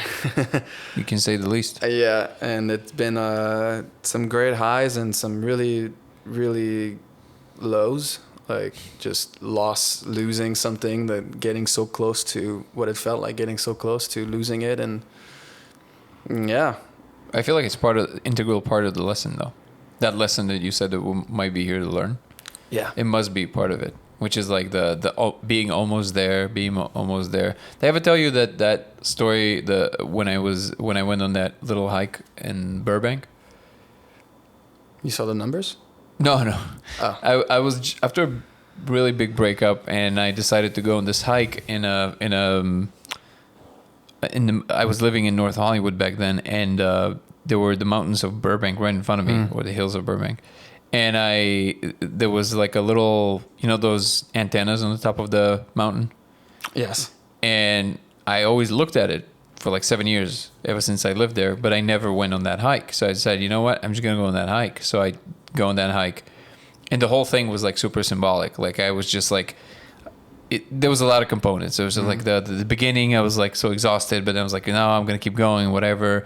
Even though it wasn't that high, but then I got to this plateau, and you know how from beneath it's never very clear what the end is. So I kind of looked and I thought, oh, just one more ramp up and then I'm there. Yeah. And then I'm like, I gave it all. So you had to go like all the way up to the summit. I just gave it all in that one like place where I thought it was the last place, and then I get to the top of that and I'm like, oh, there's another one. I was like, fuck. And I was like, well, isn't that life? And then the funniest part about that is when I got to the top, that antenna or whatever that was, it was enclosed by a fence. And I was like, of course. Yeah. You get to the top and it belongs to somebody. Hey, wow. See, like we are we have some heavy similarities in the way we do works, a lot, yeah. That's what I mean by like the depending on where you're at, like you're tuning, you can see a whole eternity in your day. Like you've extrapolated like things from the physical world around you, and you made it a like a system, a working system, a past, present, future. Like I think there's universal truths, and they express themselves in like mundane things in your day to day. I think that for example, the best attitude I think anybody, but especially creatives, can adopt, because creatives don't have this regular corporate ladder where there's like clear stations, right? The best attitude I think is there's no making it. There's just, how do you feel about doing this? As long as it pays your bills also, obviously this has to be like that in the picture, right? And obviously there's a big difference between, you know, kind of like being a part of like playing like evening gigs somewhere and being a part of like an enormous band, like like Maroon 5 or something. Like obviously you can say I've made it, but even for them, I'm sure there's like levels, right? There are different levels. Making. Yeah, maybe so one it's of like the. it's always just how do you feel about the thing you're doing? Exactly. Yeah. Because to Drake, making it means being number one always, and being to me, to other people, where I'm at could be making it. I mean, in so many ways, I feel like I've made it. But for me, that's not where I want to be. So it all depends on like relatively where you want to find yourself. So let's say internationally recognizable, right? Like recognized internationally, like if somebody says Jules Galli, everybody like, oh yeah, I like his stuff. Like most people would know who people are talking about, basically. Yeah, I mean, the most people isn't what drives me. It's more like finding my people who would love my music. Yeah, but I feel it doesn't have to be. You still have to put some number on it, because there are a lot of people like that like millions. There you go, millions. But like, for example, like being able to go to a place on this planet and play a show somewhere, and there's like 300 people who show up in a room, and you play your songs, and they know all your songs, and they wish you played even more. Like, that's fucking awesome. Like, when I get to that point, like, I'll be like, fuck yeah. Like, that's the recognition. First level of made it. Yeah, like when Steve Perry said I sounded amazing, like that, this playing to 300 people whenever, like, that's way more important to me than one person recognizing that I'm good. Like, well, it's awesome, but like, to be fair, that one person, he's a really famous singer. Yeah. Whose voice in his day was one of the most incredible ones. And because he knows the craft and probably is very harsh on people in his field. So to see, like, I'm sure he wouldn't just say that. So the fact that he said that, there's something to it. It's not necessarily like more important or less important. Obviously, in the long run, like in the long run, you benefit more as an artist from more people being aware of your music and loving it. But I think that because of who he is, it does hold a certain weight that just somebody. Oh no, I'm not. Yeah, of course, it was an important thing. Like, it's great. I had Taryn, our mutual friend, who actually you introduced me to originally on the podcast. It was one of my first episodes. It was an awesome episode. And towards the end, we were talking about the potential future of music. And he said that he thinks that actually the retro, because it's always cyclical, right? He said he felt like not even the style, but just the era of the song being the star might be coming back, or the writers being kind of like the thing. Do you agree with that? Do you feel that that's something that? I don't know. In some ways, maybe, but I don't know, man. I mean, because it seems like now more people can be the artist, so why would the song all of a sudden? But also, you need more songs. You need more songs than you used to. Like now, like you need to constantly put a song out. It's not even like albums. It's just putting out songs constantly, consistently. And if one doesn't work, it's fine. Just like really keep popping them. Keep popping them. It doesn't matter if you wrote it or not. Like, I think people never really. I don't know if people really care so much. Like, from the songs? So what's the point then? No, like no, they care about the songs, but they also care about the artist. I think just as much. Like, again, like Michael Jackson, some of his best songs he didn't write. No one gives a shit. He didn't write Thriller. He didn't write, a lot of them. And then Elvis, who's the biggest selling recording artist in the world, never wrote a song. So Frank Sinatra didn't write songs. So maybe I'm wrong. Maybe he wrote like a few. I don't know. But all that to say, like, I don't know if I agree with Taryn, especially in the streaming world that we are in, where we need a lot of songs. And let's be real, like, a lot of shit sounds the same, and there's a lot of the same things, which is not bad. Yeah, but a lot of artists also sound the same. Yeah, but they all have a different audience. You know what I mean? Like, someone who loves listening to Post Malone, there's a lot of other guys who kind of who do like a Post Malone-ish music, maybe. What's your take on him, by the way, in general as an artist? He's fucking awesome. Yeah, I think he's great. I'm not into everything he's done, but like, that's fine, you know. And a lot of people who like some of his hip hop shit probably don't listen to his non-hip hop shit. But then, you know, so I don't know. Yeah, because I know very little about music history, so I kind of didn't really have too much to say on the subject, aside from we had a very funny moment in which he was telling me, was it Fly Me to the Moon? Or some other like really big classic. And this followed him saying that the writers will be the stars. And then by the end of that rant about who sang it, which was, I guess, Tony Bennett, Frank Sinatra. And I was like, but who wrote it? And I was like, good question. I don't remember. I'm like, exactly. No, it's the song is obviously very, very important. But honestly, like I love Michael Jackson, I love Bob Marley. Like I'd listen to anything they're saying. Yeah, but they're iconic. So like there's like a different. No. Yeah, But I think that makes a difference. I but think like that even like I love Maroon 5, man. Like really, like some moments I didn't really like it because maybe the songs didn't feel like them. They didn't pick the best songs or all that stuff. But I still love the artist. So like their later stuff, like the album Blue Pill, Red Pill, I loved. I listened to it many times. They didn't write a single song on it. I don't care. It's the performance of it. It's the way it sounds. It's just the way it makes me feel. Like so. It doesn't matter, but I know... So the delivery, you think, was still the... But I'm pretty sure if another voice was singing the songs, I wouldn't like it as much. Also, you become so attached in love with the way a recording sounds. Like some live songs of Michael Jackson, I wouldn't listen to it live. I prefer the record. Some other artists, I prefer the live than the record, even though it's the same song, which they might have written or not. But it's always about the delivery. Yeah, yeah.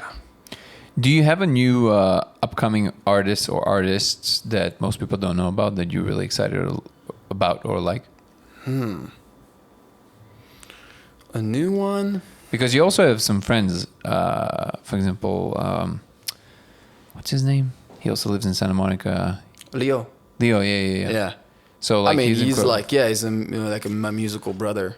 Yeah, he's like someone I love to write music with. Oh, and another friend of mine, Juan Cosme, has his band called Cometa. It's all Spanish. It's so cool. Like it's really fresh, and I know who he is too, and how they work together, and his like just how he approaches music, and be a great person for you to have on the podcast too. Really, really stand-up guy. What's the story? He's from Puerto Rico.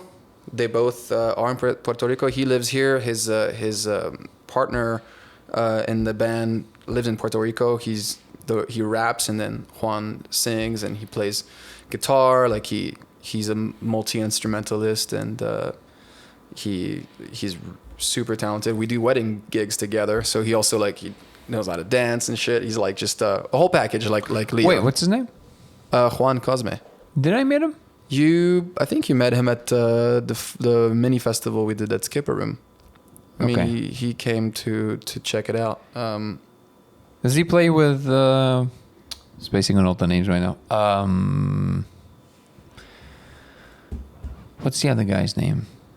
Noel and Caro? Noel, yeah. No. Doesn't play with and them? they are also a great artist. Yeah, no, they're also fun people. Like I met them for sure. Yeah, I mean, basically, like my whole crew of people I like to play with and write with. A few of them have projects out that are doing really well. I'm also playing with Colin Cadence with Oscar's band, more like Americana, groovy, freaking bluesy. It's really awesome shit. Really, really well done, and the songs are great. The songs are awesome. And when you create your own stuff, it's a little bit more like electronic, modern pop kind of thing? I don't know. It depends on what kind of projects I've been on, because I've made music with Justice. We have like our little thing called Smokin' Jays, where it's like, Why So Shy? Like I've shown you the first songs we did from Skip Room, and that's also like, I feel so alive with that music. It's super organic. It's all on tape. It's all it's also like down to earth. It's not like super polished and perfect and stuff. And I love that. And Why So Shy literally sounds like an old time hit that we just forgot about. Like literally when I heard it for the first time, and it blew my mind that you said that it's what you're hearing right now is the first time that this was played. Yeah. Which blew my mind. Yeah, literally, that's what I learned from Justice. And Justice is great at creating this environment where you can just pick up the instrument or just there's a mic and you're just singing the song as it is, you know, and most of the time we wrote the song and then we recorded it and that's it in one session, in one day. And it sounded amazing. Like, I love it. So there's the Smoking Jays. I have some songs with Leo Gallo, and we have this project called Gal. And the songs, it's like soul and like sexy D'Angelo kind of stuff. Like, it's just awesome. Like, also beautiful. And I have songs with Edit, with Nawel and Caro. Nawel and I go way back. He was in my first band in Miami, the one I was telling you about when I quit college to focus on. He was still in high school, same age as my brother. And then he and my brother moved from high school to LA, and we lived together for a few years. Oh, really? And he played with me, yeah. And then he met Caro, who's his musical partner. And so, yeah, we have like some songs. And with them, it's like very fresh, like electro pop, like dancey. We have some also hip hop influence stuff, but it sounds very, very modern and pop and sort of polished and which like Maroon 5-ish kind of thing. And I also love that stuff. And then there's the stuff I've been doing by myself after post Levara with the producer Ethan Kaufman, who produced our Levara album, who's way more rock and like real drum kit with Josh and like electric guitar and just a little more like but also very very modern. No, it's not as raw as Smoking Jay's like Skipper Room, like we plug in and play kind of thing. It's a little more sophisticated and much more layered because we work with Pro Tools. So the thing at the Skipper Room, it's all on tape. So we never did like 50 tracks, you know, it was like 20 tracks max, and Why So Shy is like maybe 5 or 6 tracks, so it's done like very rudimentary. Not to say that it's less than, it's just it's magic. Yeah, Why So Shy is one of my favorite things that you've done, actually. Yeah. It's funny enough, it's so simple, but I love it. Yeah. And the thing is, as a voice, I get to experience music and songs, and all of the songs, might I say, like I'm a part of writing, so there's like, it's like I'm a different artist in all these different projects. And in my own, I love what I'm doing, but I still have this thing, like I want to do them all, you know? So why not produce? I mean, they're all... As a main thing. The entry point is to... You mean the whole... Why not do what Ethan does? Oh, I mean, Ethan he's a professional producer and engineer. Like, I can produce in certain ways, like... the arrangements and the layers, and I love doing that. That's one of my favorite. To me, that's also part of writing a song, is like how you build it, the architecture of it all. But I don't have the knowledge of engineering, and honestly, I'm not a gearhead. I don't like the electricity and the things, and I like to I show up, I write the songs, I like to loosen up and sing them and just find the best way to interpret them and stuff, and the right instruments and the sounds. Like, I feel pretty good at that, and I really enjoy doing that. And also really enjoy bouncing off ideas with someone, which is why I have all these different projects with all my really good friends. And with Taryn, I've written so many songs with Taryn. I mean, really great songs. Stuff of you and Taryn also your vocal range seems to be like really complementing each other in an amazing way. Yeah, we sing really well together. Yeah. So I'm a chameleon in the sense that I love to sing different things. And even when I have my own songs, like, you said it, I've done the reggae stuff, but it's kind of cool how I'm finding different homes for different musical expressions that I like to have. So, by the way, there's most engineers, is this like you go to school for that, or they just you can learn it on, like, Lucas didn't go to school for it. He's an engineer too. But he's not sitting every day in a studio. Like, do you think you can just sit in front of Ethan's station and just do that straight up, like the way that he is now, without picking up anything else? Oh no, you have to learn. I mean, it takes years. That's what I mean. He's done it. Oh, he did? But yeah. Oh, okay. I don't know exactly how them two have done it in similar ways or different ways, but he's spent his time doing it. Yeah, Lucas really, like, his knowledge is very, very, like, Yeah. the breadth of his knowledge is quite impressive. He's got an engineering mind. Like, he understands signal flow, like the back pocket, you know, like it sounds natural to him. For me, like, I need to really, like, go. Really, like, sit and, like, focus on that, yeah. Yeah. I'm technical in some ways, but when it comes to, like, to gear and knobs and there's a part of me that doesn't want to also, like, get into it and just focus on creating the art. Like, yeah, that world is very intimidating to me. It's so infinite, it's crazy. Yeah. Like, a video is okay, but sound, whenever I have to do anything with sound, like, you even picked just up editing so quickly, like, it's amazing. Because I don't think it was quickly. I think it was like, Yeah? it took, no, I'd like to get to a level where I'm like a professional. It took me a few years. Yeah, but that's fast. Like, Thank you, but I think it could have been way faster. Like, I but see you're some, also doing a lot of other things. Like, what we're trying to do right now, like, at the time, I mean, you're a little older than me, but we're not in school anymore studying just one thing. Like, we're living life as a whole, and we have jobs, and then you want to learn new hobbies or professions. You want to, you know, expand like that. You do it incrementally, or juggling so many things at the same time. Yeah, but I feel like whenever I have to do something with sound, you know, sometimes I have to do like small things with sound, like even just like trying to make this sound a little better, or something with music that didn't exactly align in the shoot day, or like mixing some things, like super simple things. Mm-hmm. It's so crazy. Like, because I see how far this thing goes. It's unbelievable. Oh, yeah. Like, it's just like insane. It really, there's no comparison even. Like, it actually, like, in editing, I think the only way where it expands is into the grammar. So, like, I feel like it takes this long to kind of know most things, which there's a lot, but you get to a point where you're like, I kind of know it all.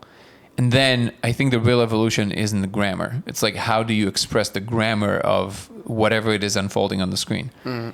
In music or in sound, just this whole part of, you know, like sound engineering or music engineering, it seems that even the tools go on forever. Like, literally there's infinite tools, and they constantly are innovated, which again, you do have innovations, but they're not comparable. Yeah. Like, literally it seems like just that alone goes on forever, let alone like the combinations of the things. Yeah. It's like the amount of frequencies, kind of sounds, and then what those sounds, what technology it goes through for you to hear. So every time there's a new, like, system, a better system to play your sounds or movies, or like, then the sounds also adapt to fit to be enhanced as through that system as greatly as it can, and it's just never ending. It's just getting better and better. And then, like Taryn was saying, is like, you go back in time because there's something about tape today that is foreign to us. Like, when you make music on a computer with all the perfecting ingredients and stuff, it sounds different than Muscle Shoals music, like Aretha Franklin songs. Like, Wilson Pickett, like, or even, you know, the Beatles, Queen, like, it's done on tape. Rolling Stones, you have, that's what they say, like, there's soul even in the signal of how to capture that sound. Today it's very clean, and it feels a little thinner, but it's also so much clearer. And I think that's what, like, all the hip hop stuff and, like, sounds and EDM is so, it just grabs you, like, you feel it in your whole body. I mean, I love it all. There's the things, like, as an artist, it's hard to choose, like, what lane you want to go in, I guess, and you just got to do it all. Again, you go by the feeling. It's go by the feeling. But when everything feels great, you kind of like. Well, and also you feel different, like, depending, you know, like, I love to wail and fucking sing and rock and roll, but also like sexy and soulful and laid back type of songs. So it's like, do you separate yourself from the music lover that you are and consumer of music, and then the creator, and you're like, well, this is what I listen to, which is Does it still happen to you after so long that all of a sudden you do something musically? Let's talk specifically about voice for a second, because that's where you really excel, right? You're good at a lot of things, but your voice is, it really is one of a kind. It's like what you can do with your voice is kind of mind-blowing. Thank you. Yeah. So does it still happen to you that you would do sometimes something and that's like a new level for you? This is like you're like, oh shit, like this is, you didn't even know that that was possible, that you could do that. Yeah, I mean, when I work with Ethan, on the so I'm doing 3 more songs with him. Can you give me an example? I'm actually interested. So, I mean, I'm not in a state where I could sing it right now. No. Can you give me an example, like describing it? So, like, is it just how, like, the transition that you made between, like, you know, octaves, or like how high you could go? Like, what is it? It's a combination of all of this, but it's like, if you're like you're an athlete, you can do some crazy shit like parkour. You've trained yourself. Used to, emphasis on used to. Okay. Yeah. But it's like when you see yourself doing, and you're like, holy shit! Like I actually, where you become more of a witness than like, oh yeah, I remember I was doing that. That's me. And you're like, it's almost like it's so dope that you see it on the outside. You experience it on the outside like as something that someone else who's that great could do. No, I get. I get the concept. What I'm asking, the reason I'm asking you is because I was never a professional parkour athlete. See what I mean? Yeah, after so many years doing one thing, and you just keep growing in the thing, how often is it that you actually surprise yourself in a way that you're like, you have, I don't know, 15 years of experience, 17 years of experience. That's a very long time. That's very different than doing something, even if you get pretty good at it. Yeah. When you're like exploring something professionally, you have a different relationship with it. And then at the tail end of that, you're like, still there's moments you're like, oh, okay. Like I grew into a new place. So that still happens, right? Oh, so, yeah. I mean, because that's a good observation. You're trying to. Oh no, I'm trying to ask. Yeah, like, no, that's what I'm saying. It's like, or maybe maybe at a certain point you're like, oh, it's a version of another thing. Like I get it. Like I know where it's a progression, obviously, of everything. But like, yeah, it still happens. And for me, I'm still evolving. And also the cool thing with your voice is it always changes, transforms. Like. Someone's voice when they're older might be much better than when they were younger, and physiologically like even more fit, you know, like the more you sing the better, the stronger it gets. So, and you get some new textures in it and all that, and with the music I'm making on as a solo artist with Ethan Kaufman, like I really get to explore that. And because the energy of the music is so like sometimes aggressive and just bursting with energy, like fucking explosions, you know, and also that's attributed to the heavy drumming and stuff, and just that like cathartic hard rock energy. A lot of energy release. Yeah, it goes to like pow, like so that goes more with rock. Well, yeah, that's what like rock makes you fucking like, wow, let's go, you know what I'm saying? Like Queen and fucking Led Zeppelin, that shit's heavy. I mean, there's heavier shit, obviously, like metal and hard rock, but it's that energy of electric rock, like high energy shit. And I think that's why EDM is also music for the young, just like rock and roll used to be music for the young back in the day. This rock and roll was their electric dance music. It was the release, plugged in the electric guitar. Now it just evolved to like bigger new sounds, bigger sound systems. I mean, now you can have hundreds of thousands of people like listening to the song together, and like it's like fucking huge.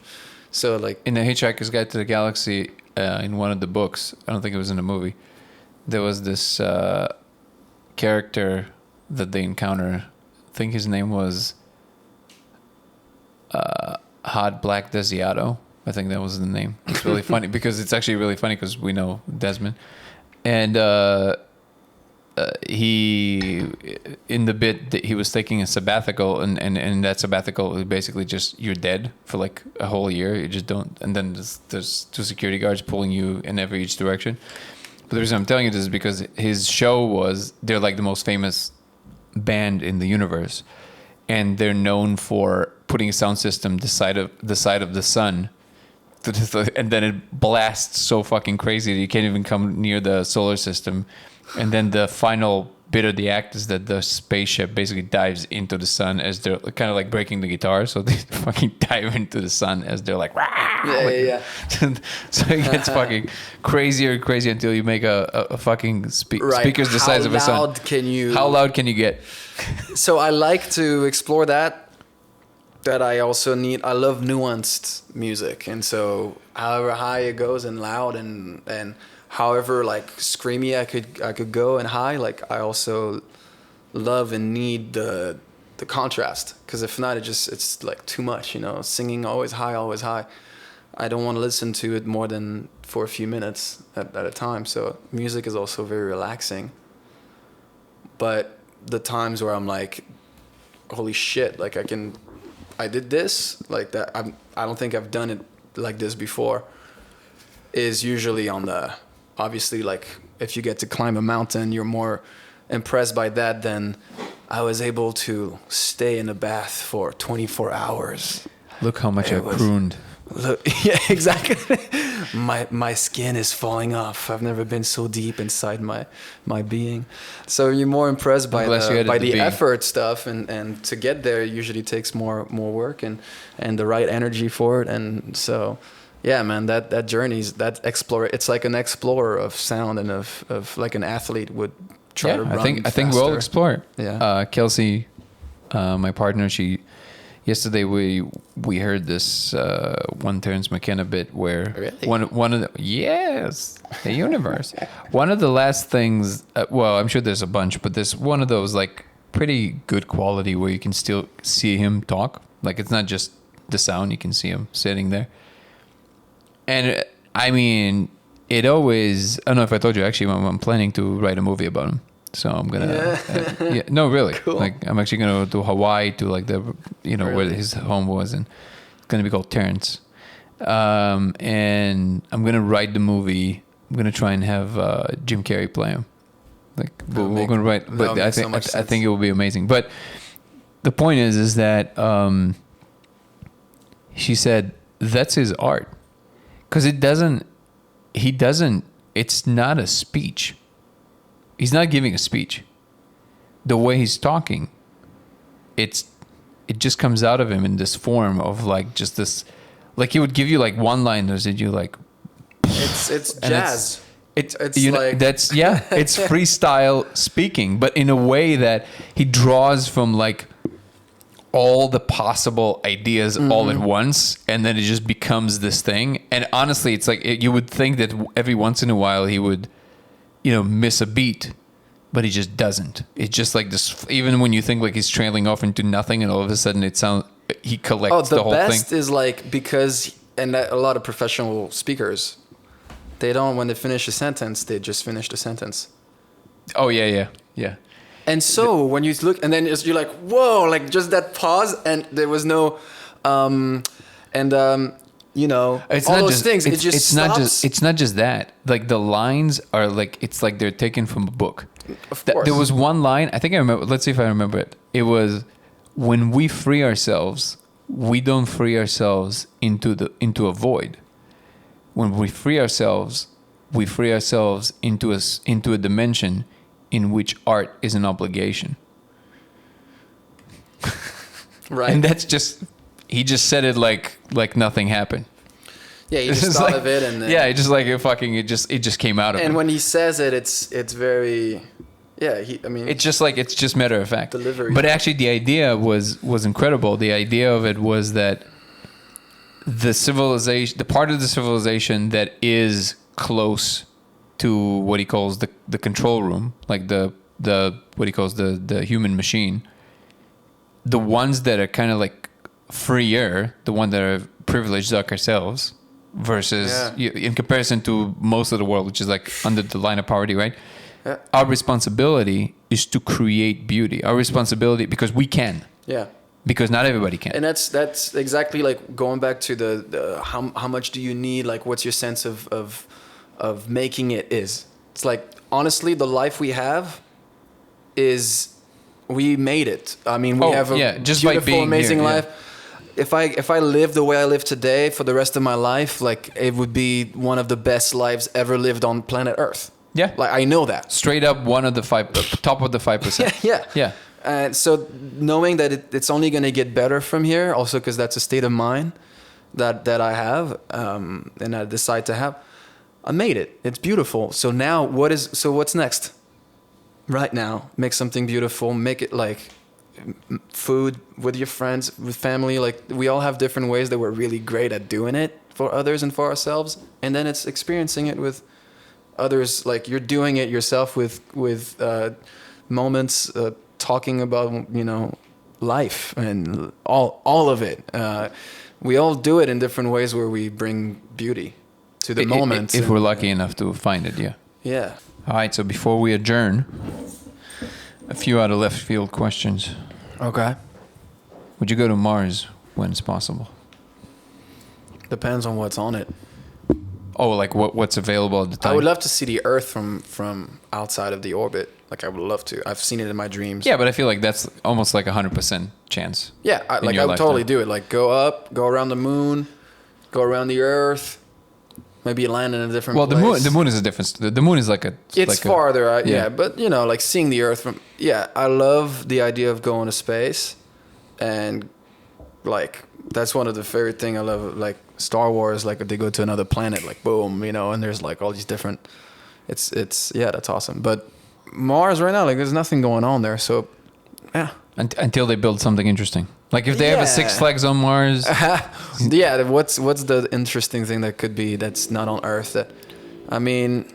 No, I'm sure there's not going to be anything... Oh, well, actually, gravity. It's a third of the gravity. That can be No, cool. I mean, the experience definitely calls for it. I went to Mars. How was it? There's nothing there. And it's... No, but I mean, there's going to be, like, float. colonies. I mean, Elon is planning to put, like, 1 million people there by 2035 or something. No, exactly. So when there is that, then... And hopefully they make it cool. Because if it's just... probably going to be hard for, like, quite a while. If it's just boxes, then, like, on Mars, you're like, why? Like, why am I going there? Like, Earth is fucking or, like, beautiful. Beautiful domes. Of, like, really cool. Yeah. And if they're doing, like, everything's already, like, level up from Earth, you know what I mean? Like, that would be cool. Like, in a way, it's like already alien civilization made by humans, but it's like the architecture is different. The technology is going to be, I mean, it most likely will, because gravity is different. Everything's going to be. Yeah. So no, I think it's going to be like a completely different world. What we create on it, I'm interested in that. Just going to a planet that's desert, no. I wonder if there's going to be new kinds of music just because of how different it feels to be there physically. Yeah. Do you think it's possible that it might influence that? I mean, there wouldn't be sound if there's no atmosphere, right? No. You would have sound. I mean, also especially inside of close quarters. Yeah. But the gravity would still be a third. So I wonder if it's... I mean, your voice might even sound different. Oh yeah, I didn't think of that. Because the pressure will be... Huh. I wonder. Maybe. Because we definitely didn't test that. Because there was never a structure inside. Actually, well, no. When they landed on the moon, when they were inside the probe, inside the spaceship, I wonder if they sounded different. Didn't they play music or something on the moon? Or? No, you can't. Like, so outside... On the moon, you can't. But on the moon, there's no... There's no... Because there's no... Yeah, but Mars is different. There is some atmosphere. Mars has some... Yeah. Okay. Otherwise, we wouldn't be able to go there. It would be pointless. Okay. Yeah. And we can create more atmosphere, but the gravity thing, I wonder if it influences, like, also the types of instruments you can build on Mars. Being the first singer to because you can't fucking do this the same way, right? The what is it called? The fucking triangle? No. The thing that spins with it goes click. Or is that a game? That's not even an instrument. That's not an instrument. No, there's another one. There's like a South American or an African one. Cabeza. Yeah. What? It would probably behave differently, yeah. Is that an African one? Is it South American? What is that? I think it's South American. I think it's like Caribbean, like Brazilian. Cabeza. Just head? No. It's called head? It's not cabeza. It's cabasa. Something like that goes. Shh, shh, shh, Yeah. shh, shh. It's that's good. Wait, fuck. I had another question about Mars. Wait, meanwhile, okay, Mars, so Mars bar or Lion bar? what? You know those chocolate bars? Yeah. So Mars bar or Mars or Lion? Lion? You don't know the Lion? Le Lion? No. Lion. I'd still say Mars either way. The Mars ones are better. So did you even need me for this conversation? Well, maybe you knew about Lion. Well, is it a French thing? Maybe it is. No, really. Since you don't know about it, Oh, maybe it's French. Either Lyon. way, skip. Lyon, skip. Because I always say this, like you probably meet somebody in your lifetime who, when you ask them where they're from, they're gonna say Mars. Like literally be born on Mars. That would be fucking crazy. That would be.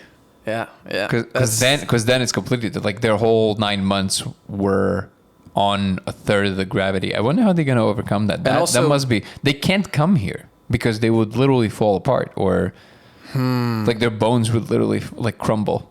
Like they would not take the pressure for very long. Wow. And just get so. But wouldn't they make the atmosphere of Mars very similar to Earth? But gravity would still be the same. Gravity would be different. It's the mass of the right. They couldn't planet. change that. You can't change that unless you discover fake gravity or like artificial gravity. Don't which they you do can that in the vessels, in the space when they spin, but not on the planet. So maybe you like every few months you have to go up into like a thing that goes around Mars and they just experience gravity. Wow. It's like all these fucking. It drives me crazy because I really want to ask something about Mars, but I guess I'm gonna have to let that go. Where this is not. I'm gonna try and remember while you tell us where people can find you. As far as is it just social media, Instagram and stuff? Yeah, Instagram. I'm not very active or plugged in on the socials right now, so Just don't feel like it. yeah, it's a weird. I don't have like. I don't know. Yeah, I don't know. I'm on there. I guess I keep in touch with who I'm on with in there. Like, but it's not a. You should make a website with all your stuff. It's not that hard at this point. I need to. I think the reason is because I'm still in like a rebirth, rebuilding kind of moment in my my career, trying to get my career as an artist really on the road. So I'm getting around to having the music I want and getting all that ready, and then I will be able to like share my music, and that's really the only like